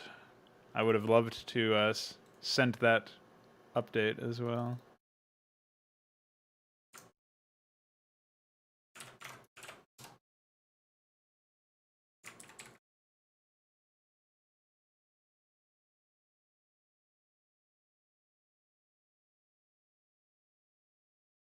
Okay. Add.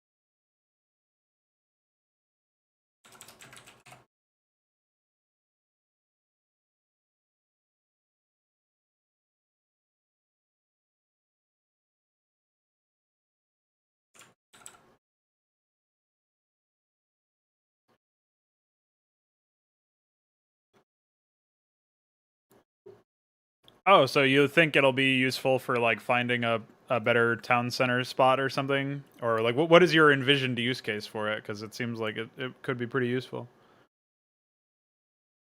Like Rainer says, could be pretty useful. The things that have been out there for a while have been out there for so long that they started rusting.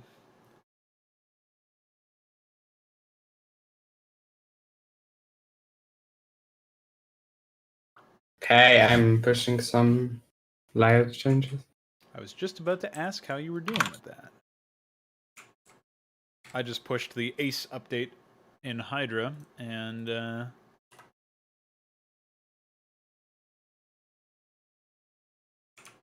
maybe too many TBH. Let's take a look.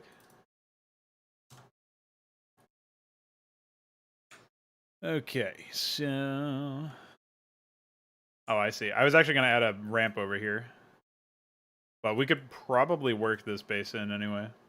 Somewhere else. I'm not sure. It is pretty close to this. Maybe we could dig this a little bit deeper and still have a ramp over there. So something like this.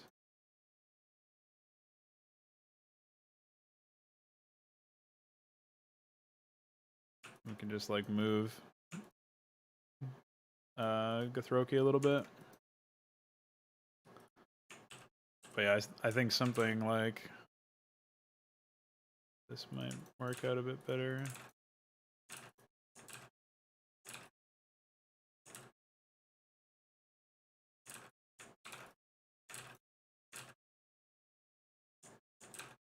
Because I think you can definitely like squeeze in a base over here like you have. I don't think that's a bad instinct, but just want to make sure that it's sensible.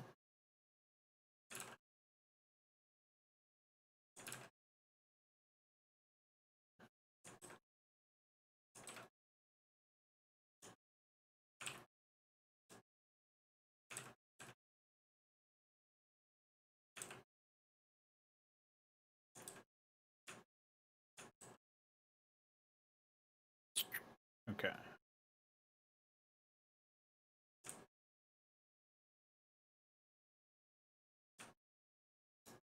Not using the brush SMH. Can't believe myself. Oh, I didn't have it, so No, I'm talking about me. I was in a rush, so I used the index. I don't know why I'm in a rush. It's not like we're on a fucking time limit. Okay. That's good. Oh, okay. You actually filled in this area quite nicely.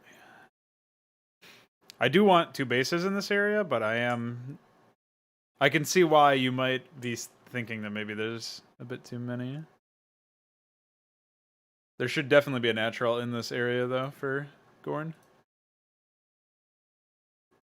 I added one past the bridge, but it might be too distant. It's like not easy for him to grab. Though I do think that maybe we could push the minerals along the water, and that would allow you could still like use it as a passageway. It would be a little bit more out of the way, but if we did it this way, I think it lets Gorn threaten like air units or basilisks or something onto the probe line if a player were to, or if a Protoss were to take it. Right. Yeah, I And, think it's a good idea. yeah, not a crazy one per se, but.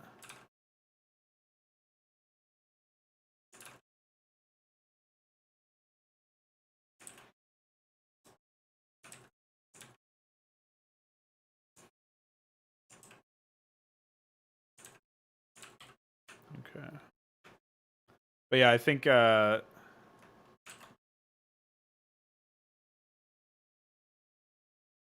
still think that this would be like an ideal third, right? If he wanted to be aggressive, and then otherwise he'd take one of these bases if he was going to be a bit less aggro. If he was going to play a little bit safer.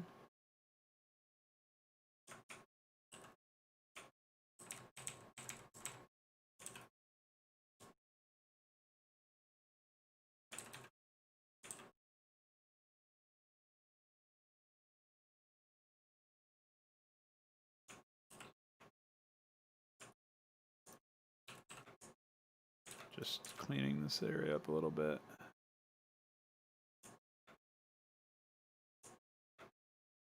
Should feel kind of scary to come down here into this area, I think. You're going to be walking into a potential tight choke over here, but you can pivot down to this ramp. There's going to be some neat stuff, I think.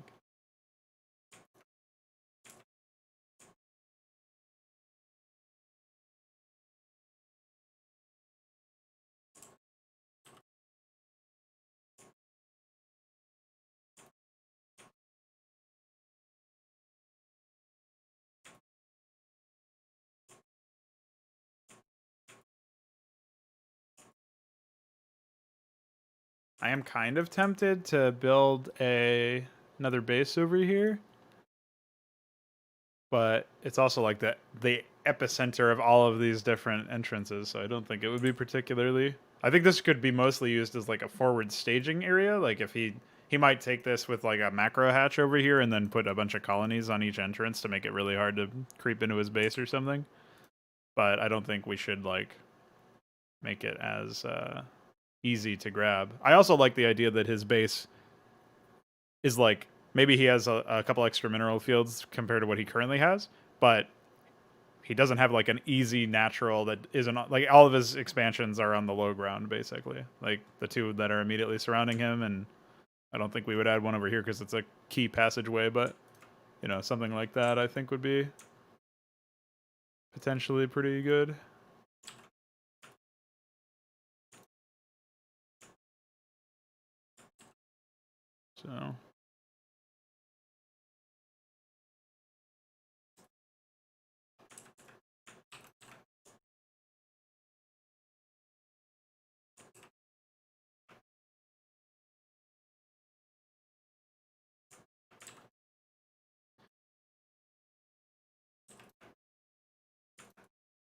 So how are you feeling as far as like the layout is concerned? Are you feeling like you're a bit more confident in your abilities to make a layout? I guess so. Doesn't sound very confident. Yeah.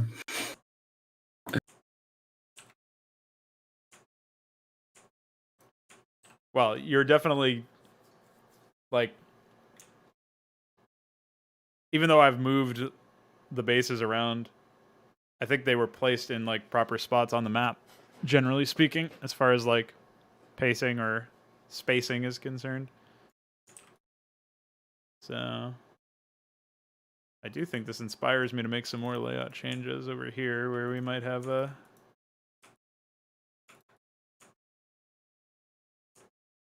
neat little like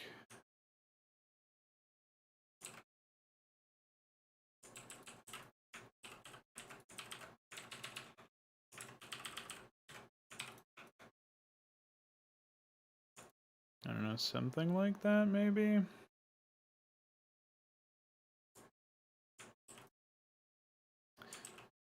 And it's like, you know, something that allows you to defend just a little bit easier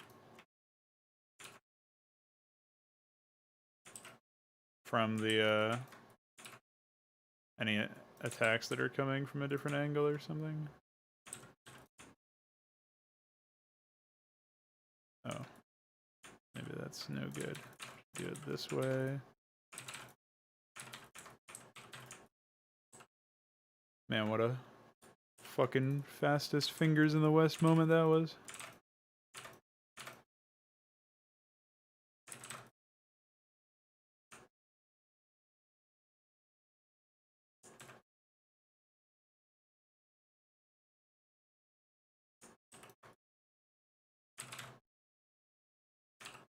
Okay. What's up, Pedro? How you doing? Hey, let me know what that command ends up being, Ikor, when you throw it down. I'm sure I'll be able to find a use for it. Okay. Now all that, just so that I can add a single ramp. But I think that like adding a bit more significance to this area was always important because this is like a wide area and it's obviously a huge contact point for like Deimos and Gorn and then Phoenix's forces in Gorn. And even eventually, like if Phoenix's forces do die, like it could be a contact point between Deimos and Guthroki. So like this area, it's important to get right. And I feel like adding a bit more significance to the high ground over here and also having the space over here add a little bit more significance to the overall position. It's like the raised jungle parts, I feel like it adds defensibility and also maneuverability in the middle of battles if you were trying to defend this against Zerg. But the ramp, like the bridges and stuff, like it's not horrible, but the bridges definitely offer a bit of a like a mixed bag because you can funnel the ground troops through there, but air units and basilisks, or maybe even sunkens or something, like they'll be able to reach over. So it's a tenuous balance, and you might need to have like air units of your own or something to answer the issue, because just as easily as like they could just basically make this base untenable to harvest from if you had a bunch of basilisks over here and then they had like sunkens at the front door or something to like, you know, funnel you in if you tried to attack into it. So it's a nice like almost a seesaw because Gorn can't completely take it over without risking his own forces because of all the different entry points that he's got to cover. But you don't necessarily have the power to take it over completely either with the same thing. I think there's a lot of positional gameplay around this area, which is nice because it's like a direct contact point. Whether or not it'll be actualized in most people's playthroughs is another story, but I think it's coming along pretty well. So.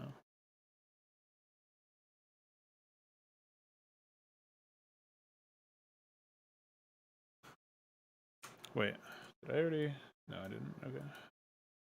About to lose my mind.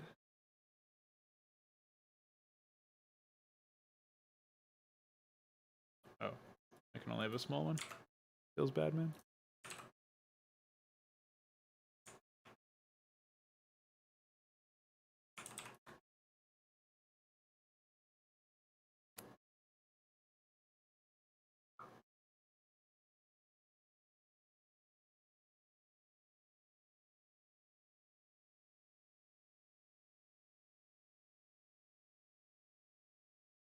Oh wait.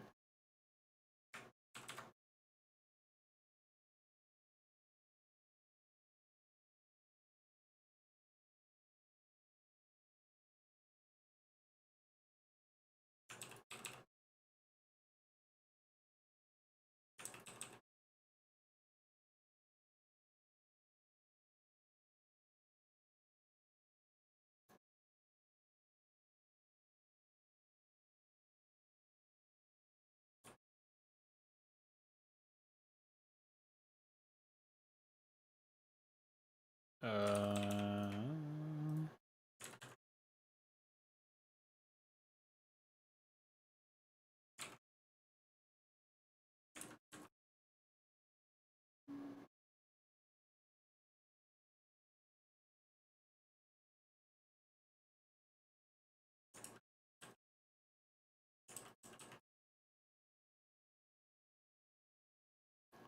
I think it's this.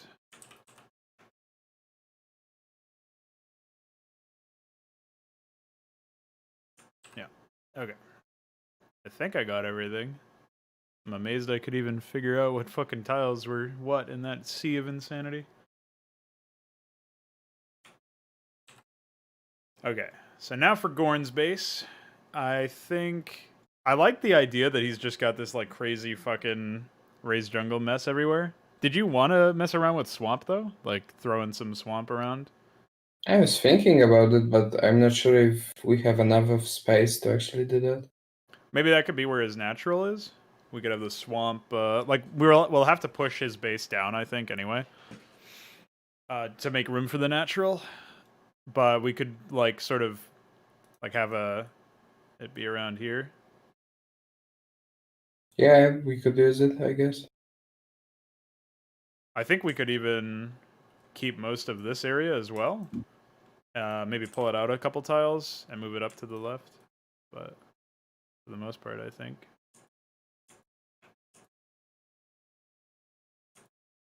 It makes sense. And then... So then we would do something like...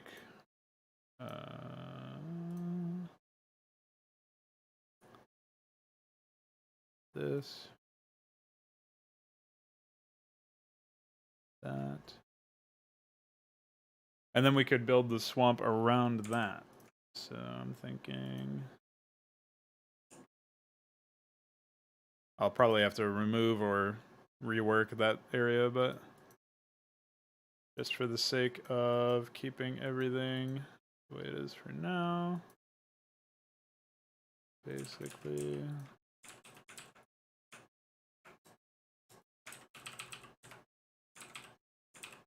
do this.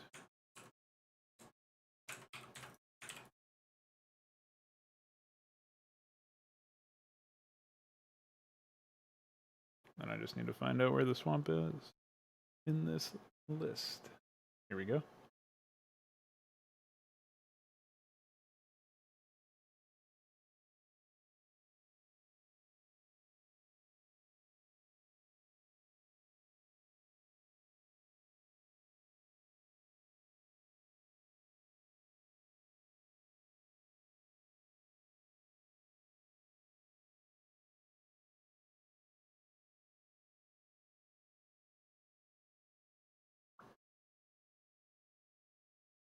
Okay. Bada bing, bada boom. Yeah, we could just like completely seal this area off, I think. It's fine too.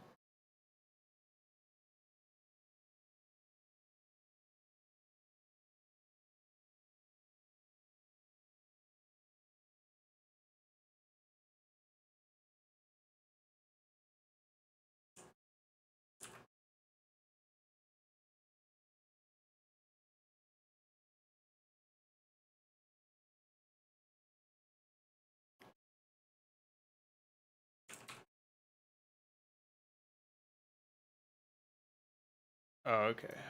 Let's see what had to happen here. I thought I might have been screwing something up alignment-wise, but we figured it out.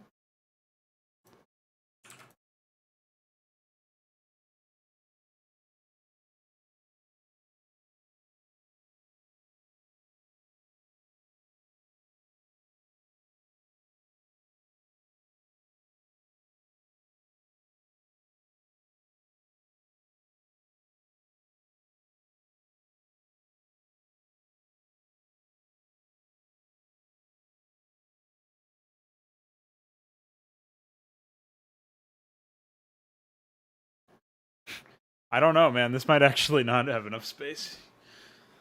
You might be right. I think this is probably a fine upper part, but we'll probably have to cannibalize a lot of this area. Well, I guess we can just like expand the raised jungle over here and make that like sort of fulfill that part.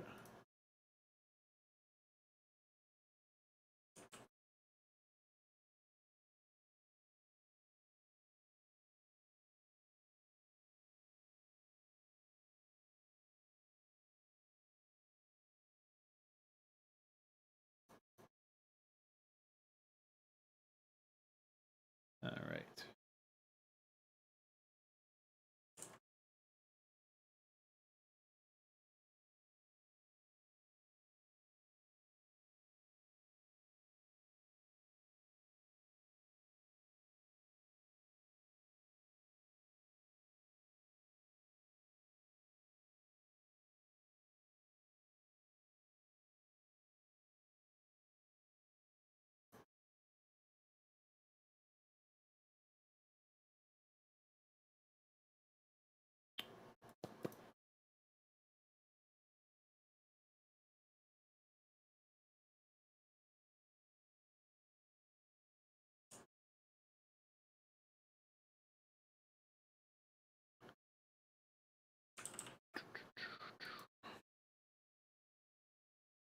I think that's the right height level.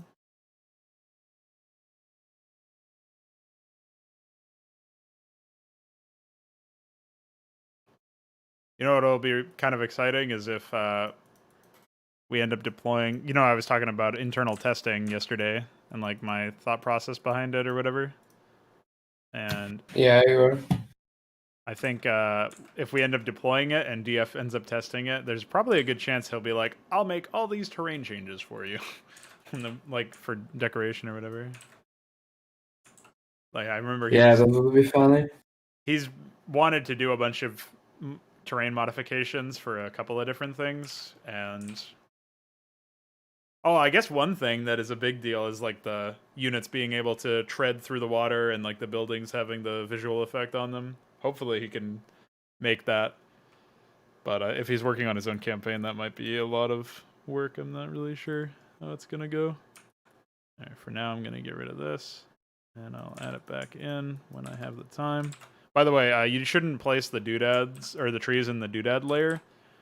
There's a whole section at the bottom for trees that are labeled for like what tile type they go on, and it's aligned correctly, but it's also only 2x1 instead of 4x2 or whatever the fuck it is, 2x2. Oh, okay. It's more beneficial to do it that way since it conserves on build space.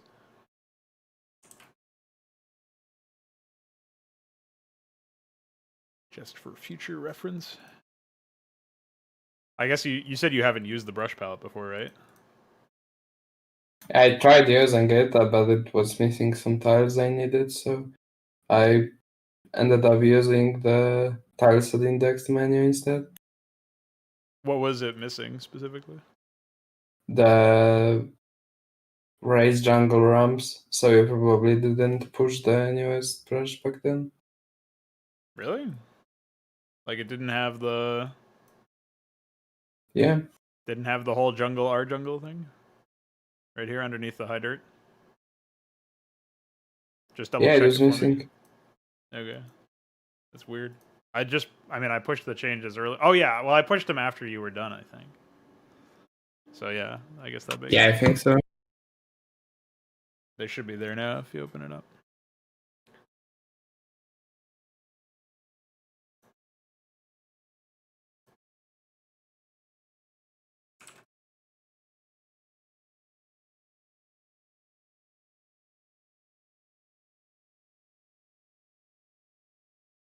Yeah, it's here now. Okay. I only had the swamp tiles though. So I could have done some swamp, but I didn't really think I would like have a purpose for it, but here we go, you have found some interesting use for it. Well, yeah, I already had the idea that it would be swamp area would be worked into his environment. So I think we'll move this down.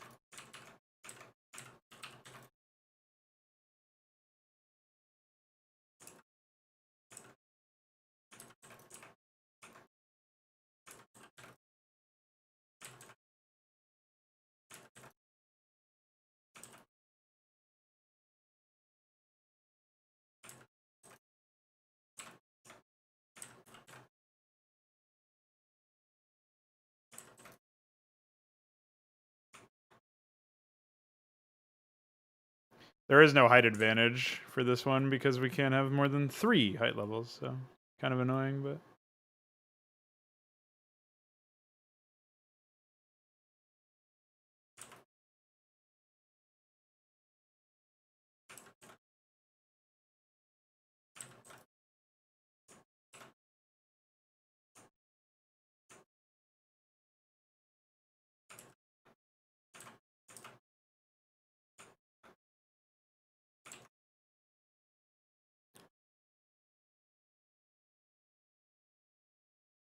How would you actually handle creep in swamp?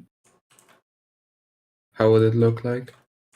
Well, it just looks like the, it just appears over it, which obviously is not what we want.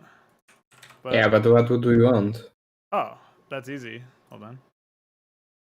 We would want it to look submerged, like have water over it. Ah, okay. Like it's spreading on the floor of the swamp or something. We want all buildings and stuff like that to be sort of in the same boat there. No ocean pun intended, but...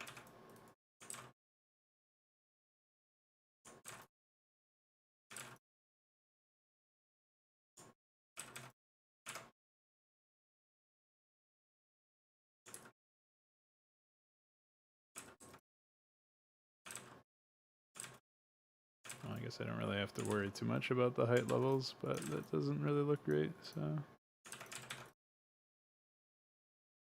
I will worry about it in that regard.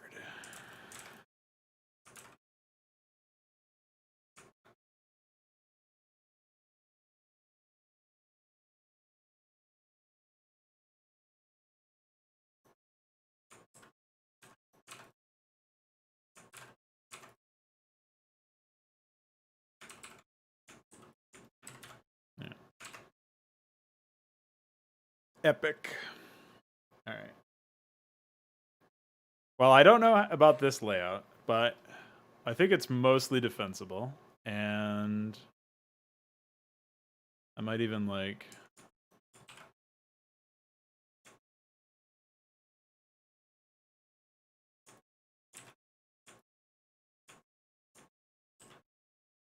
move this whole bridge over one.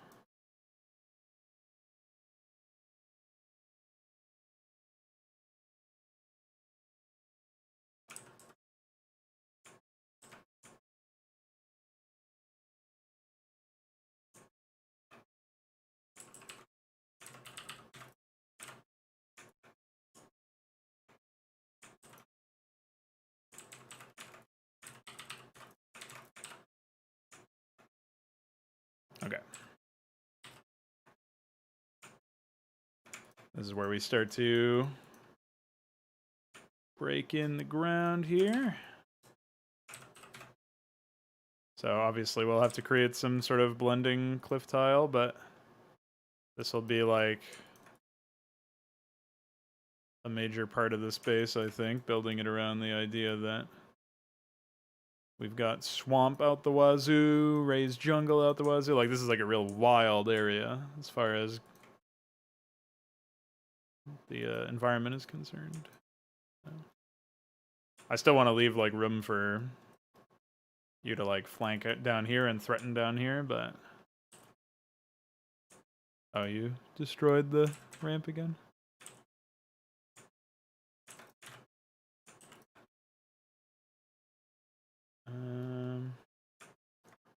Yeah, I knew I would misplace it somewhere.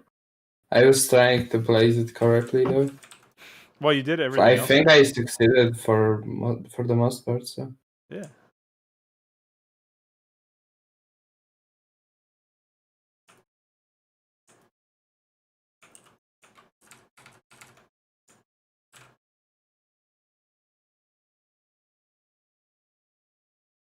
nice creep bug.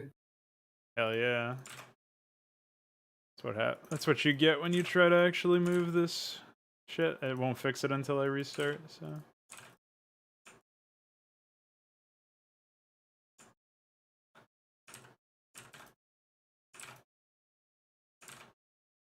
Alright. Maybe I could, like, paint over the tiles or something? No? That's pretty amazing. Pretty incredible shit. And we can just clean this whole thing Yeah, up. good job, SI. You outdone yourself again.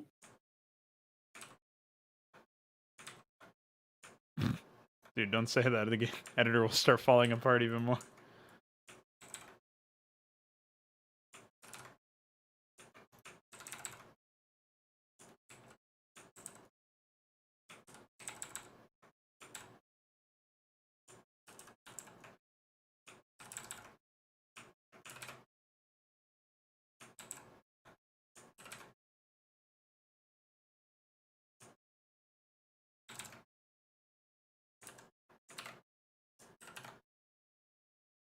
Okay, that looks good to me. I see you decided to go for the little, like, hey, I can fuck your worker ramp. Yeah, it was on the backside, like very deep, so it would be actually very risky to try that. But Yeah, I think I mean, it's a lot harder to get access to this whole area now that I've changed this up. So yeah. I think it is still pretty risky.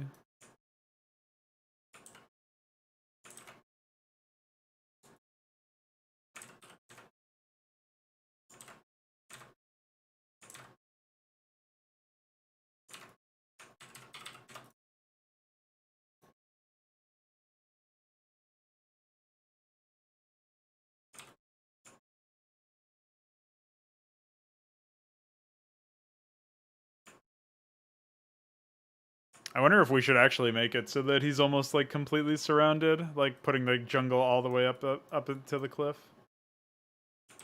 Like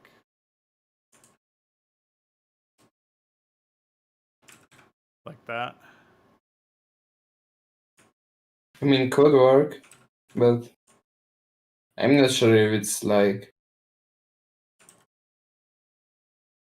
something we should do. Yeah, I'm not 100% sure either. But I'm playing around with the idea.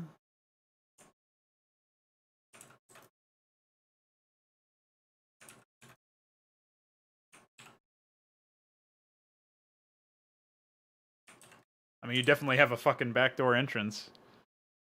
That's almost like the main entrance into his base from that angle. I think maybe we should do something like... probably open up the...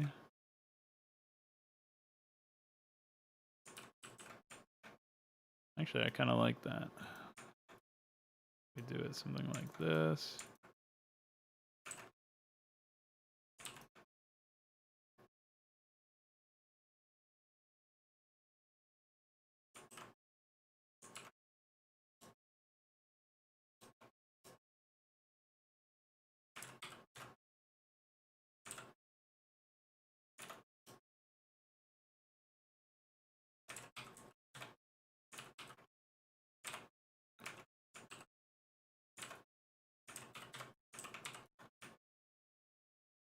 Alright, so now we do this. Check out my fucking ramp, dude.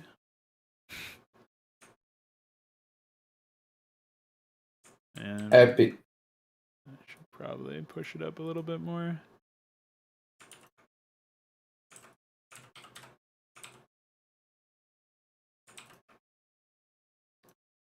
I think this is definitely like a super iterative area, but we'll get more answers later on. I'm mostly like constantly trying to figure out a good shape for the surrounding parts.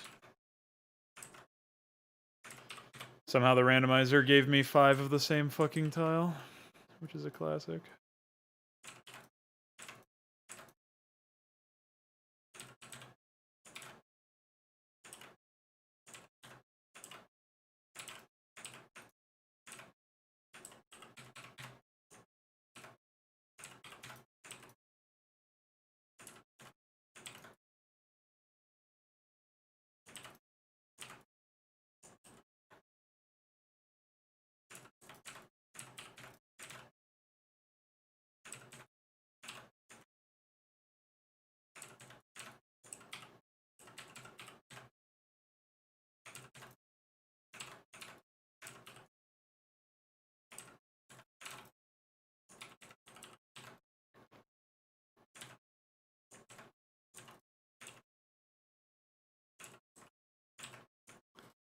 Okay, so for my next trick, just a ramp there, and I think we're good.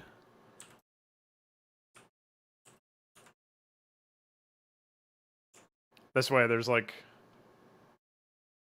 well, we might even do something more elaborate over here. Like,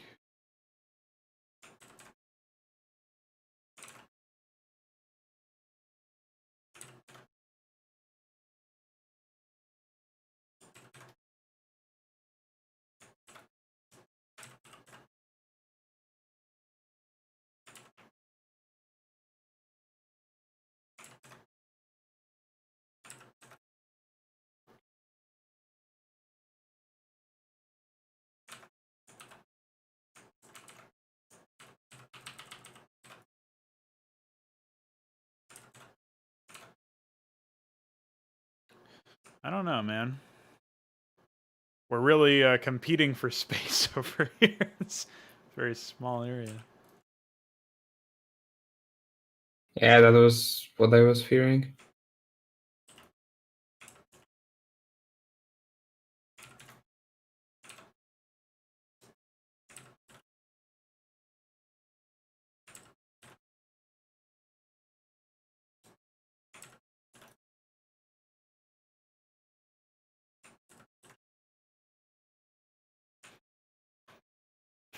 So maybe we bring that back and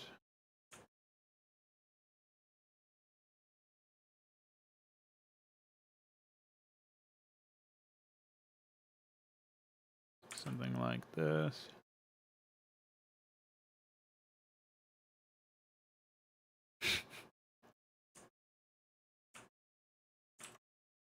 I don't know. I'm sure we'll fuck with the precise parts of it all, but working in the swamp in a little bit more doesn't seem like a terrible idea. The minerals are so bright in contrast to the water. Yeah. Like, feels a little odd.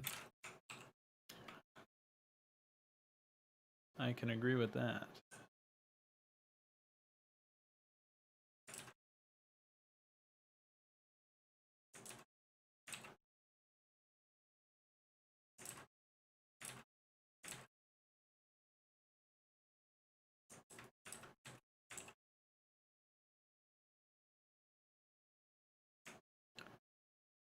Still, it's a pretty good base. I'm not sure about how defensible it'll end up being, but this is a pretty small ramp. I guess the main issue is you can't spread creep up ramps, so Gorn will have to drop like basilisks over here to start building colonies, or he'll just have to overlord drop colonies.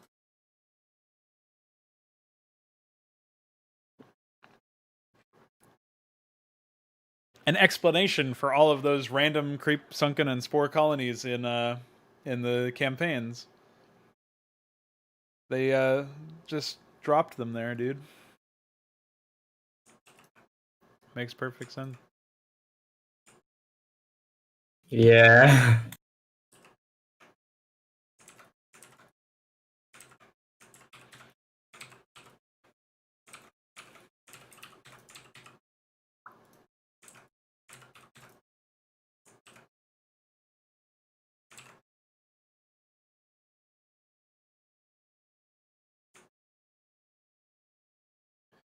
I am kind of tempted to just throw him on the fucking raised jungle, honestly, but... Alright, we have something of a draft base. Anyway, we can continue to update it later.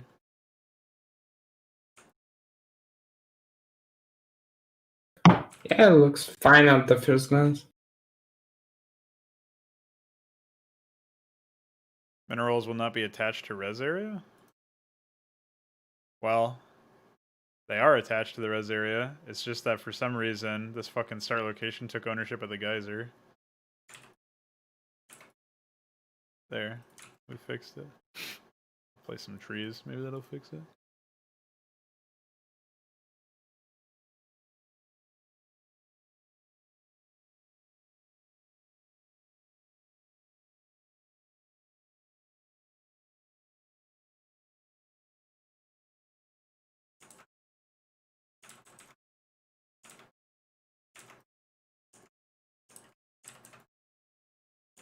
Oh. Found the spot. Oh.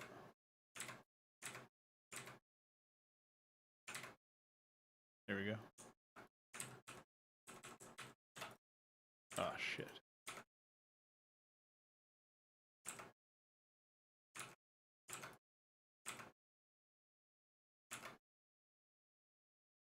It was contingent on a bunch of other shit that I did not know about. Oh well. In this case, it doesn't matter. We can just move the start location, but... Hey, that's another thing we won't have to deal with in the new engine. Oh, shit. Alright. So... Res areas, the minerals are fine, yeah. Everything's fine. No issues.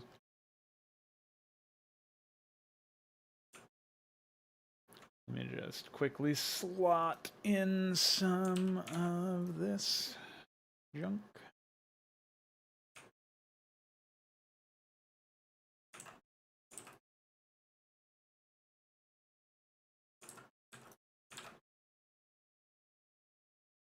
I definitely feel like a lot of the areas so far have been constructed with purpose, which is nice. Like, doesn't feel like it doesn't feel like we're just filling space with most of the shit that we're adding, I guess. So. Yeah, I think so.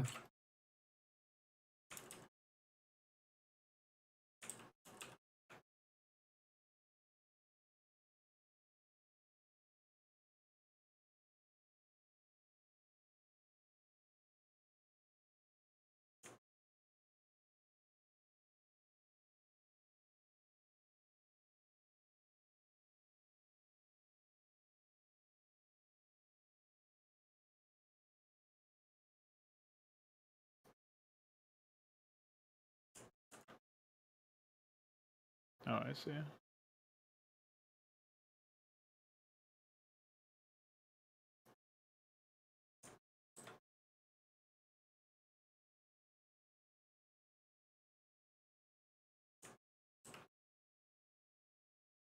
Took me a sec to find that one.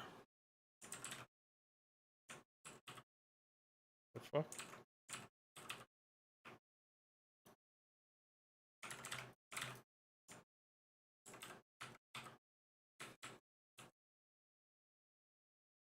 Weird.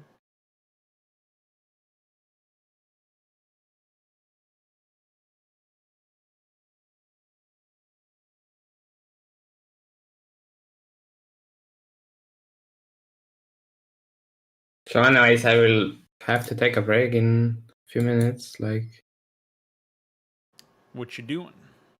someone relies on me actually helping him, so... Someone relies on you? What's going on? Yeah. Is it like a serious thing? No, it's some programming stuff he needs help with. Oh, okay. So yeah, I said to him I will help him today because it's actually something we are like working together on. So Is yeah, it I like one wouldn't of want to your leave him alone. Minecraft things or something? Or No, Treasure? it's actually from the internships, but Ah. like it's done remotely, and we really have one assignment per week from what I'm seeing. So it's pretty like flexible, I would say. Yeah, it's not like super demanding or whatever. Yeah, I thought it will be. So I'm actually happy about that. Well, didn't you say something like they're gonna only give you 2 weeks at a time of school or something, or 2 days? Sorry, 2 days per week. Yeah, that will happen after, like, from what I'm hearing, at least we will have like it's called hybrid lessons. So Oh, actually, Amon. yeah, hey man. God damn it. So actually, half of them will be online and half of them will be like normal lessons. Right. Well, hopefully it's not terribly difficult then, considering the situation. Should be easygoing, I imagine. Yeah, it's definitely better than normal school. I really like the like online lessons because it was like pretty liberating. To not have to go all the way Like into class and shit. yeah, the whole system was more flexible. I didn't really have to do stuff at the particular timings, but like do them when I feel like it Ah, or so when you I could have the time Mapcrap for it. it. Yeah, I see. Yeah. Could last second deadline it. Yeah, that happened a lot. Unsurprising. Yeah, well, one of the things that you find out when you're only answering to yourself, basically, is you start to realize that you've got to set your own time and do your own thing as far as being responsible goes. So a little bit more involved than it may seem at first, but it's usually fine. A lot of people find that easier. I'm gonna have to make a version of that at some point that's a little bit better.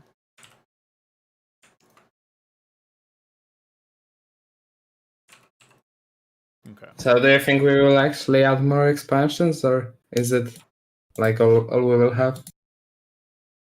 I think I'll have to rework the south area, just to clean it up as far as the entry points go. And I actually don't know if we can even fit 2 expansions over here because now that I'm looking at it, Yeah, I'm not sure either. you have 3 entrances into it, and like I guess we could fill out some of the cliff over here, right? Which would help.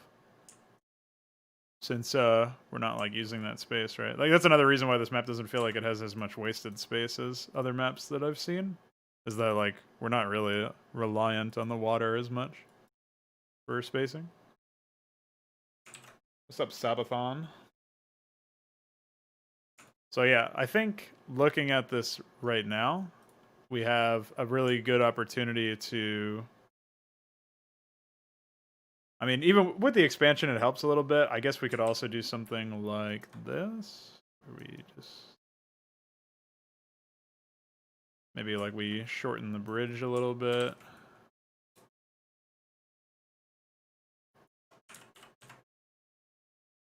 Oops. Wait, where am I?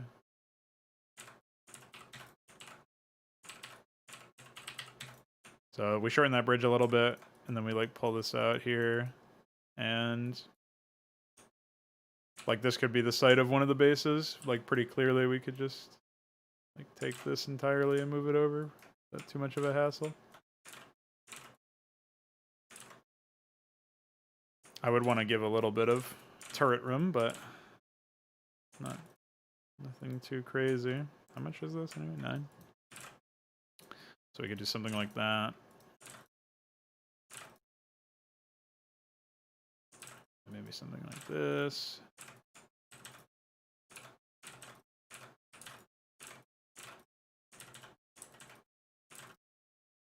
And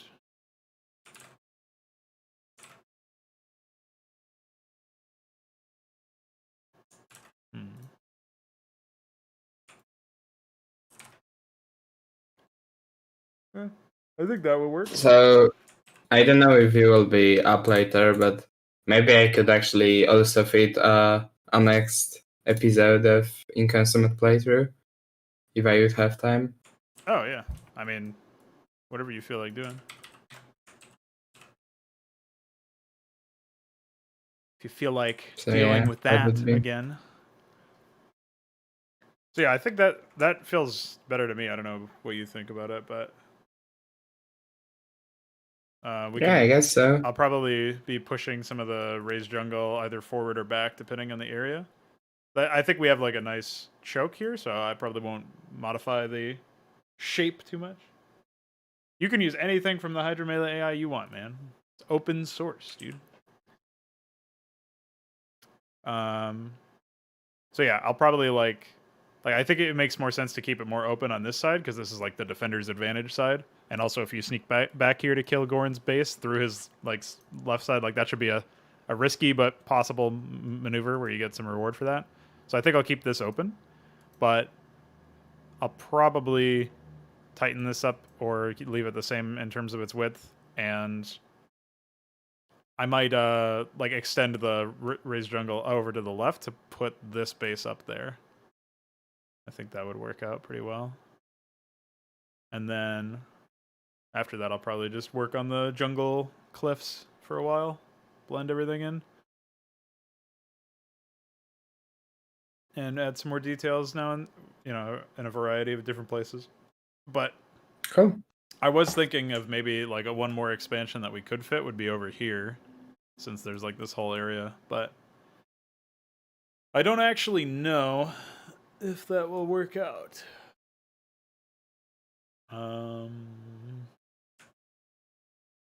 Like I don't see an immediate reason why it wouldn't work.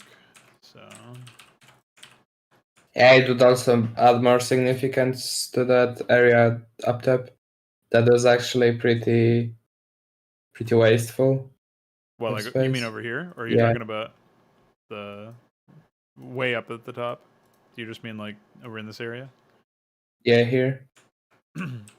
I think It would add like the ability to actually harass the player from there.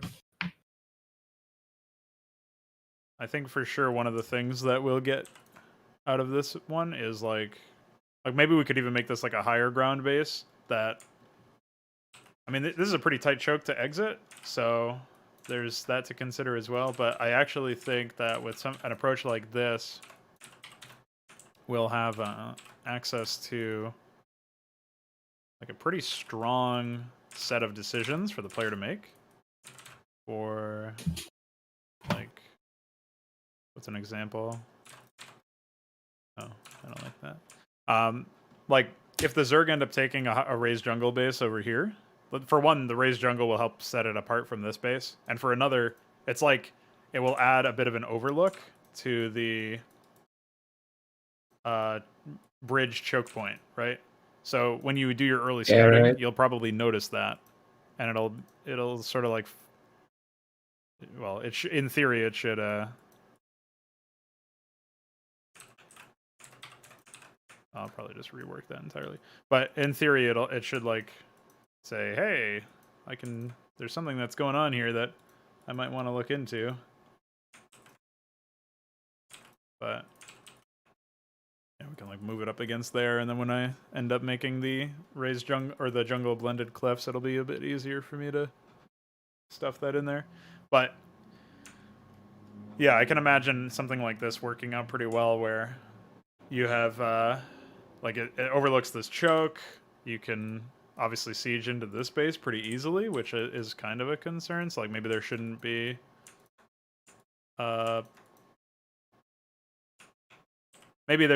like a ramp that's immediately over there. Like maybe it's access it from over here in the far left or up here in the like upper left area.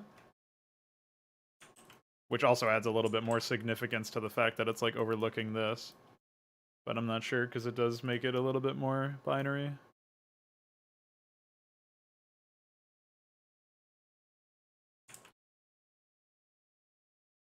Yeah, I'm not sure how would you actually resolve that issue. Well, I just wouldn't want it to like, because of its proximity to this base, I wouldn't want it to be like, oh, I can, once I have this base, I can just walk right down here. Like, there should be a little bit more in terms of the requirement. Yeah, I guess you don't want too many pathways, so it's not like too approachable to actually destroy everything. Yeah, I mean, the other thing would be to, like, condense this cliff a little bit and move the gas over much closer to it so that it's a little bit safer. And like, it can still be attacked from the cliff or whatever, but it's not like as vulnerable to being rushed, and you can actually like wall this off without interfering with your gas pathing or whatever. Right. I'm actually interested how will this map play.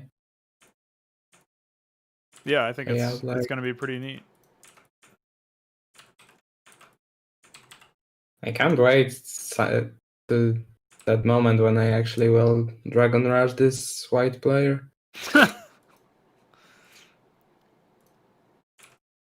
Why can't you wait? What's so exciting about Dragoon rushing him? Yeah, all the spots you can place your dragons in. Oh, I see.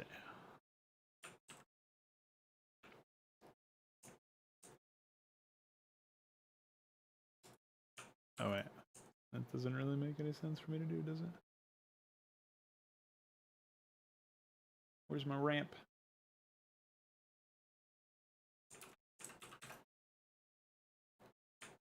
So yeah, I think yeah, I think this will make a lot more sense once we like finish filling everything in as far as like jungleifying all of the area goes. It leaves us with less and less of an area for there to not be jungle, but I don't know. I guess it's kind of neat characterization if Right. like the other Zerg are surrounded with jungle, but then Githroki is like surrounded with fucking barren wasteland on his platform. Like there's almost no jungle there. A subtle hint. Yeah, also Phoenix forces are like in the wasteland part of the map, so it also highlights that they are actually like fighting with each other. So they're like nemesis of each other, I guess. Yeah, like they've already been locked in battle, and here's like, you know, it's a subtle aspect of their struggle personified in the terrain. It's like very, very minor, and I imagine most people won't notice it, but it's still something. Right.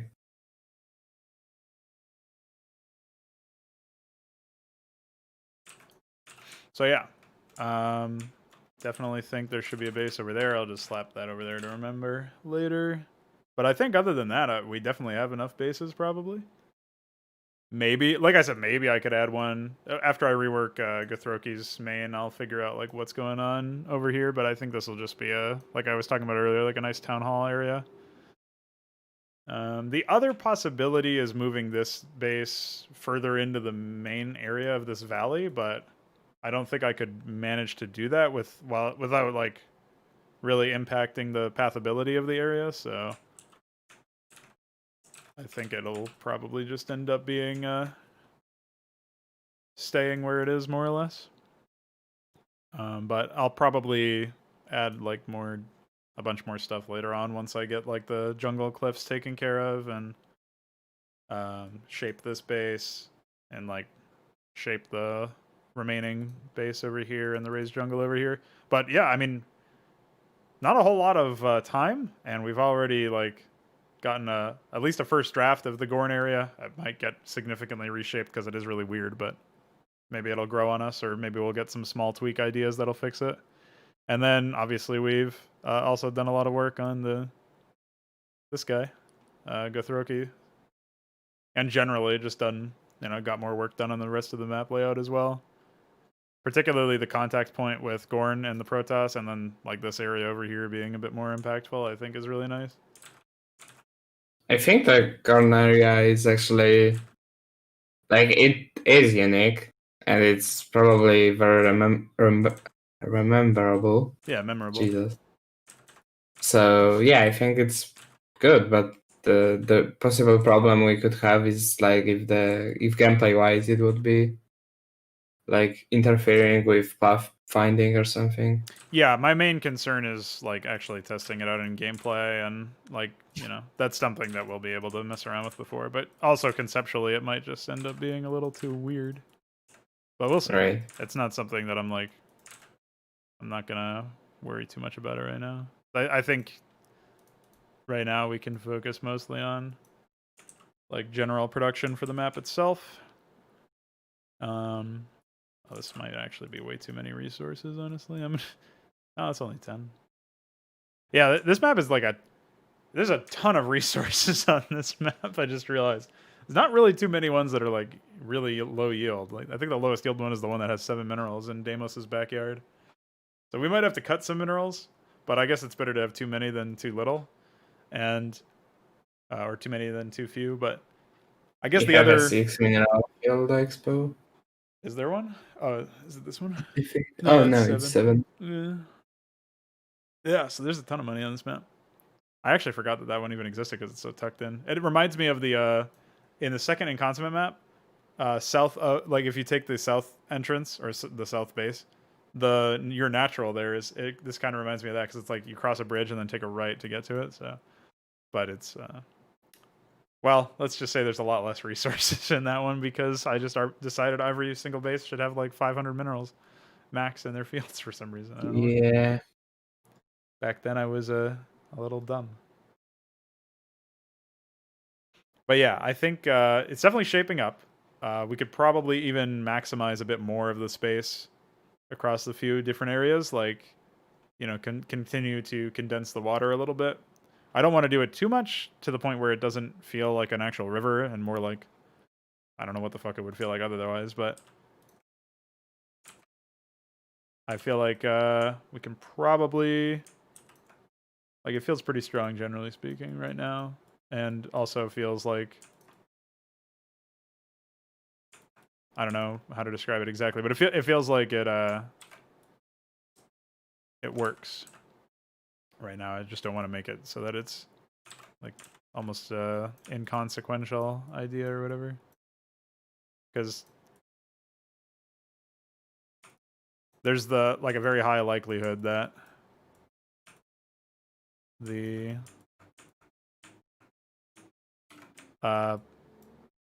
terrain gets like super modified. What's up, Meow? Yeah, this is built on HYDRA. We're gonna add some more. We've already added some new units. We're gonna add additional ones later on. So if you've been practicing playing HYDRA this whole time in preparation for this epic campaign, well, your skills are not going to go to waste, okay? Though even if we were using a different tech tree, I think the skills that you have to learn to play HYDRA well are pretty universal for RTS, which is one of my greatest accomplishments with the whole thing.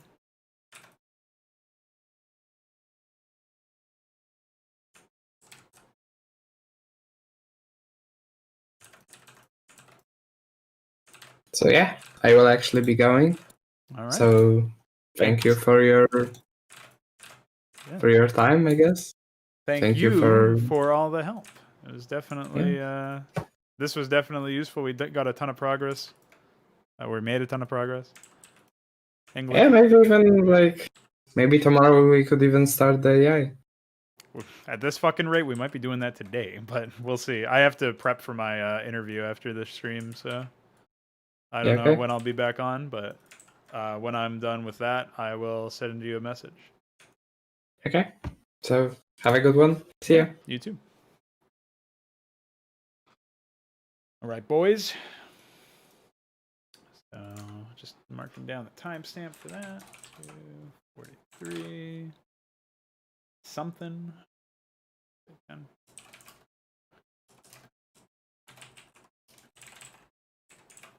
Okay. Now, I have done a pretty good amount of work over here. I want to say... should probably flesh this out a little bit more so it can be used as a passageway, because I want to put like a ramp over here and then over here. I don't know. Maybe the geyser should be on the left, because otherwise putting it right where it was, kind of risky. Yeah, so I'm doing an interview with a guy from that I know from the Counter-Strike scene. Counter-Strike Global Offensive. So the shit one, but you know, better than Source, all that matters. Oh.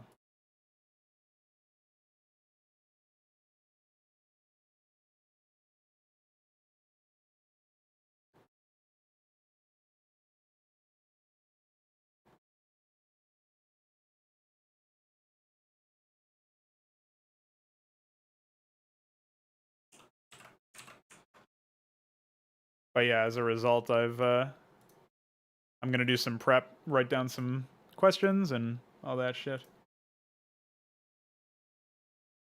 Because we're doing that in like, what, 3.5 hours? So after the stream ends, I'll be studying away. Let me just check our heights, make sure. Yeah, that was one of the things I was worried about, was that I used the wrong set at some point.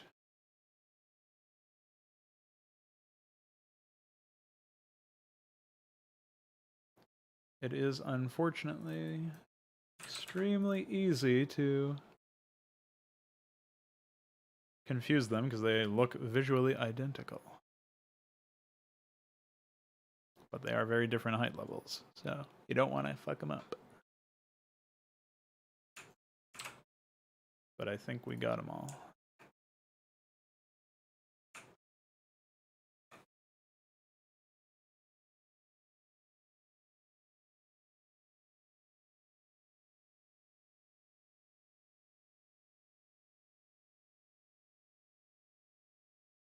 I still have to underscore the fact that this is like ridiculous amounts of progress in a short amount of time. So, just thought I should mention that.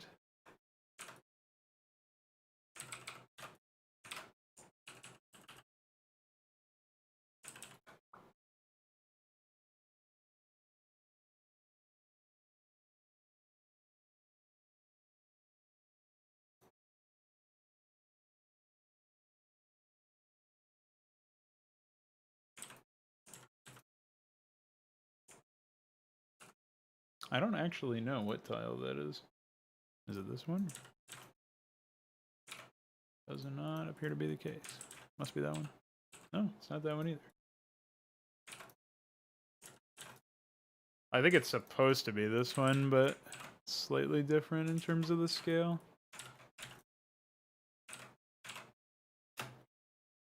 All right.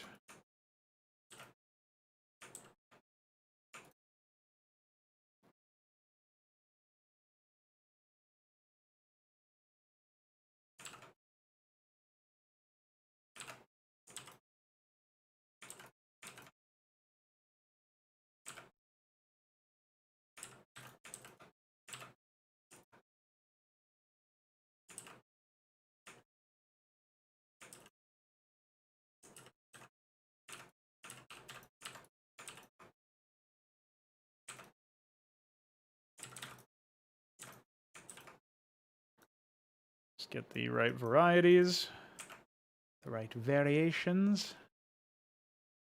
I think I'll do this and that.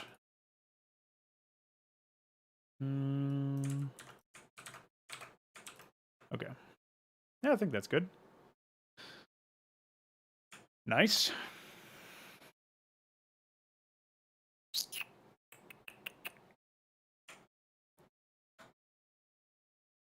Might end up reshaping this one just because it is a little awkward for it to be in the position that it's in. I guess we could pull this raised jungle forward and put it on there, but I'm actually thinking a little bit more of like sort of condensing this and moving the base over there. It gets rid of the connection that it has to the ramp to the left, which is a little unfortunate, but it's still, I think, useful as far as that is concerned.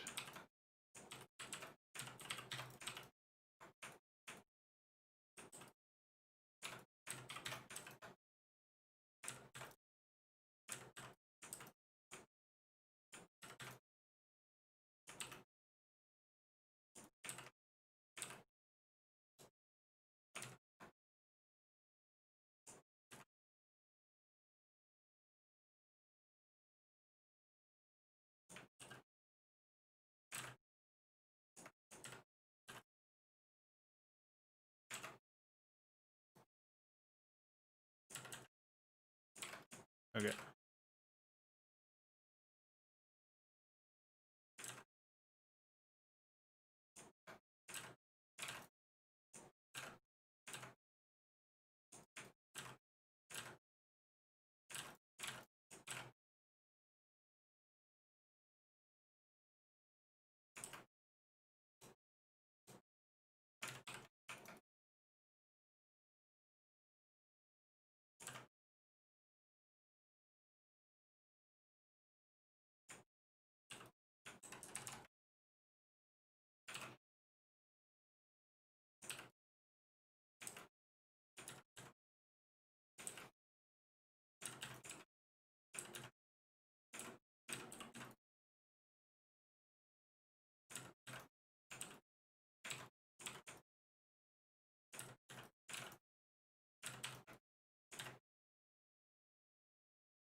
Okay.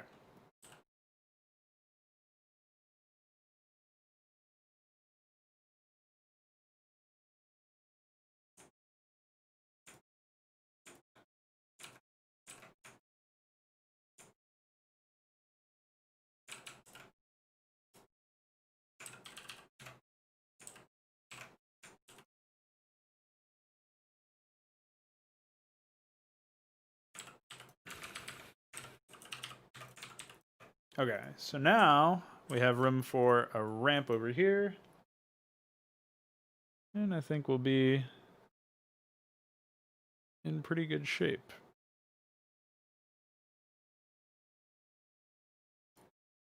Oh, maybe even just like a regular old vanilla ramp. If I have, oh yeah, it's right here. So this is like adding a little bit more gameplay space over here, and I think it's in general, it's like a healthier setup.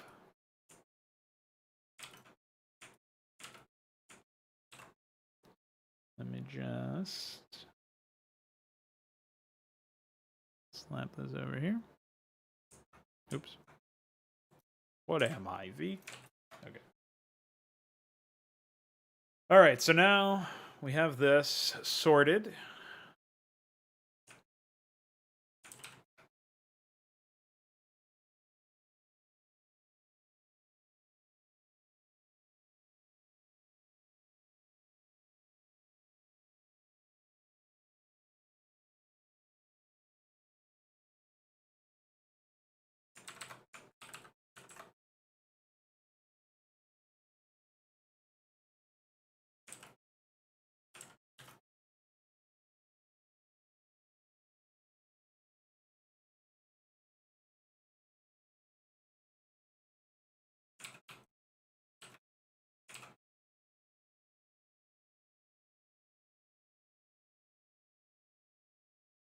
Whoops.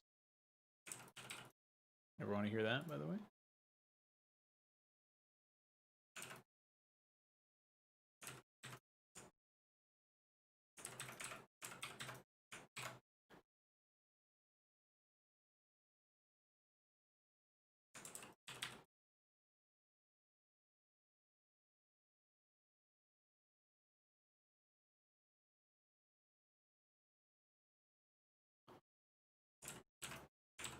Okay, nice. So that was taken care of relatively painlessly. Oh wait, let's do this one. Get in there. Oh, maybe that's the one I was supposed to do for that. Yeah, looks better. Okay, so now we've got all this stuff taken care of. Set up the expansion in the north. Move this expansion over here and set it up. Yeah. We got some stuff. We've made a map. I still need to fill in all of the jungle and shit, but that's somewhat to be expected.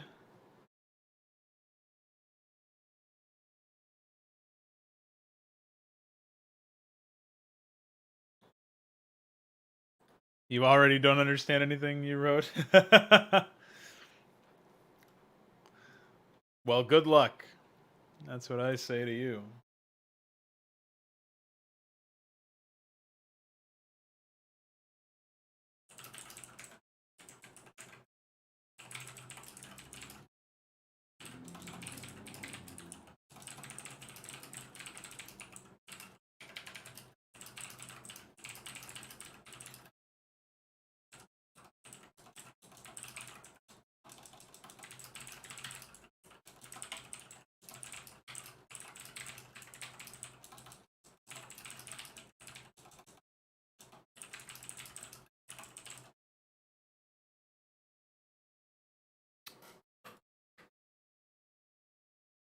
All right. I think we are good to go here. I will do a little bit of planning, and then I will probably turn the stream off. So that's what I say.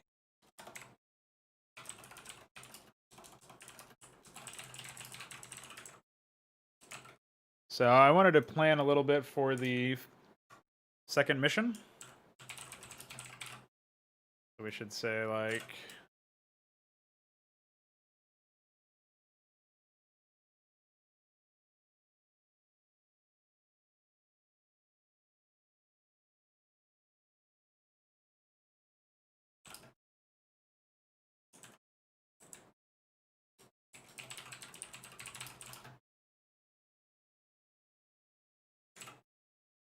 oops, I didn't mean to do that. Idiot. Okay, so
wonder if we'll be able to read bank data in briefings.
Shuffling a lot of events over here.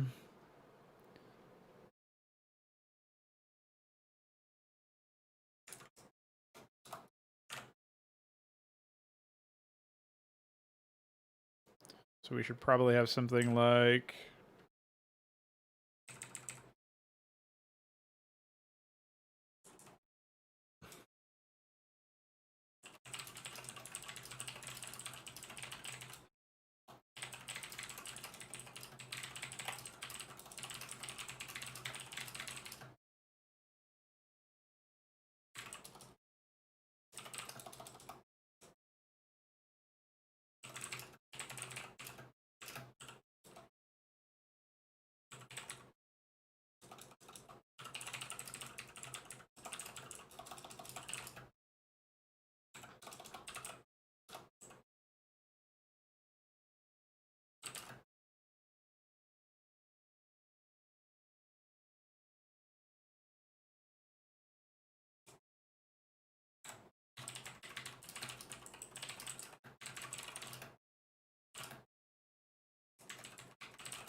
I guess this briefing would just be...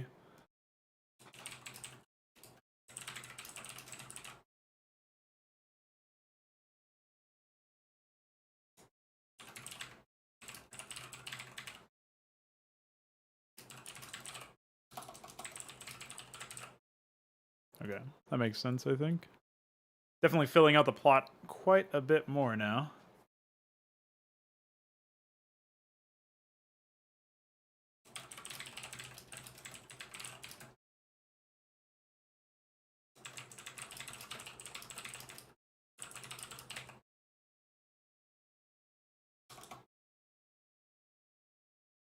There's a term for reconnecting with an old friend, but I don't remember what it actually is.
Okay.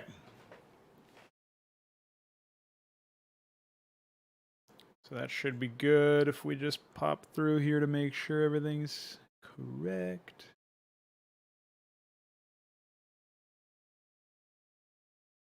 Yeah, I guess we can do like closing. Just say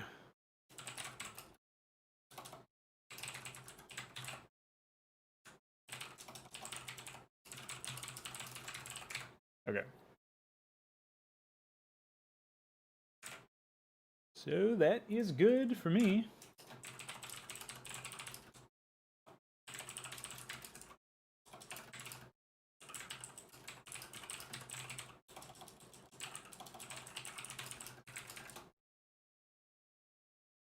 And I think that will do it for me. A little over 3 hours this time, not quite as long as yesterday's or even the 5-hour one the day before, but we still got a lot of progress done. Like I was telling Veeq, I honestly think that pretty soon, I mean, technically the map could be, you know, we could start plopping in AI now, but I still have to add some more features now and there as far as like stacked dirt and the jungle stuff, some more terrain features, but we could start working on AI later today, depending on how the interview goes and whether or not I need to get more work done on stuff after the fact. But it's looking promising, man. I'm really pleased with how things have turned out thus far.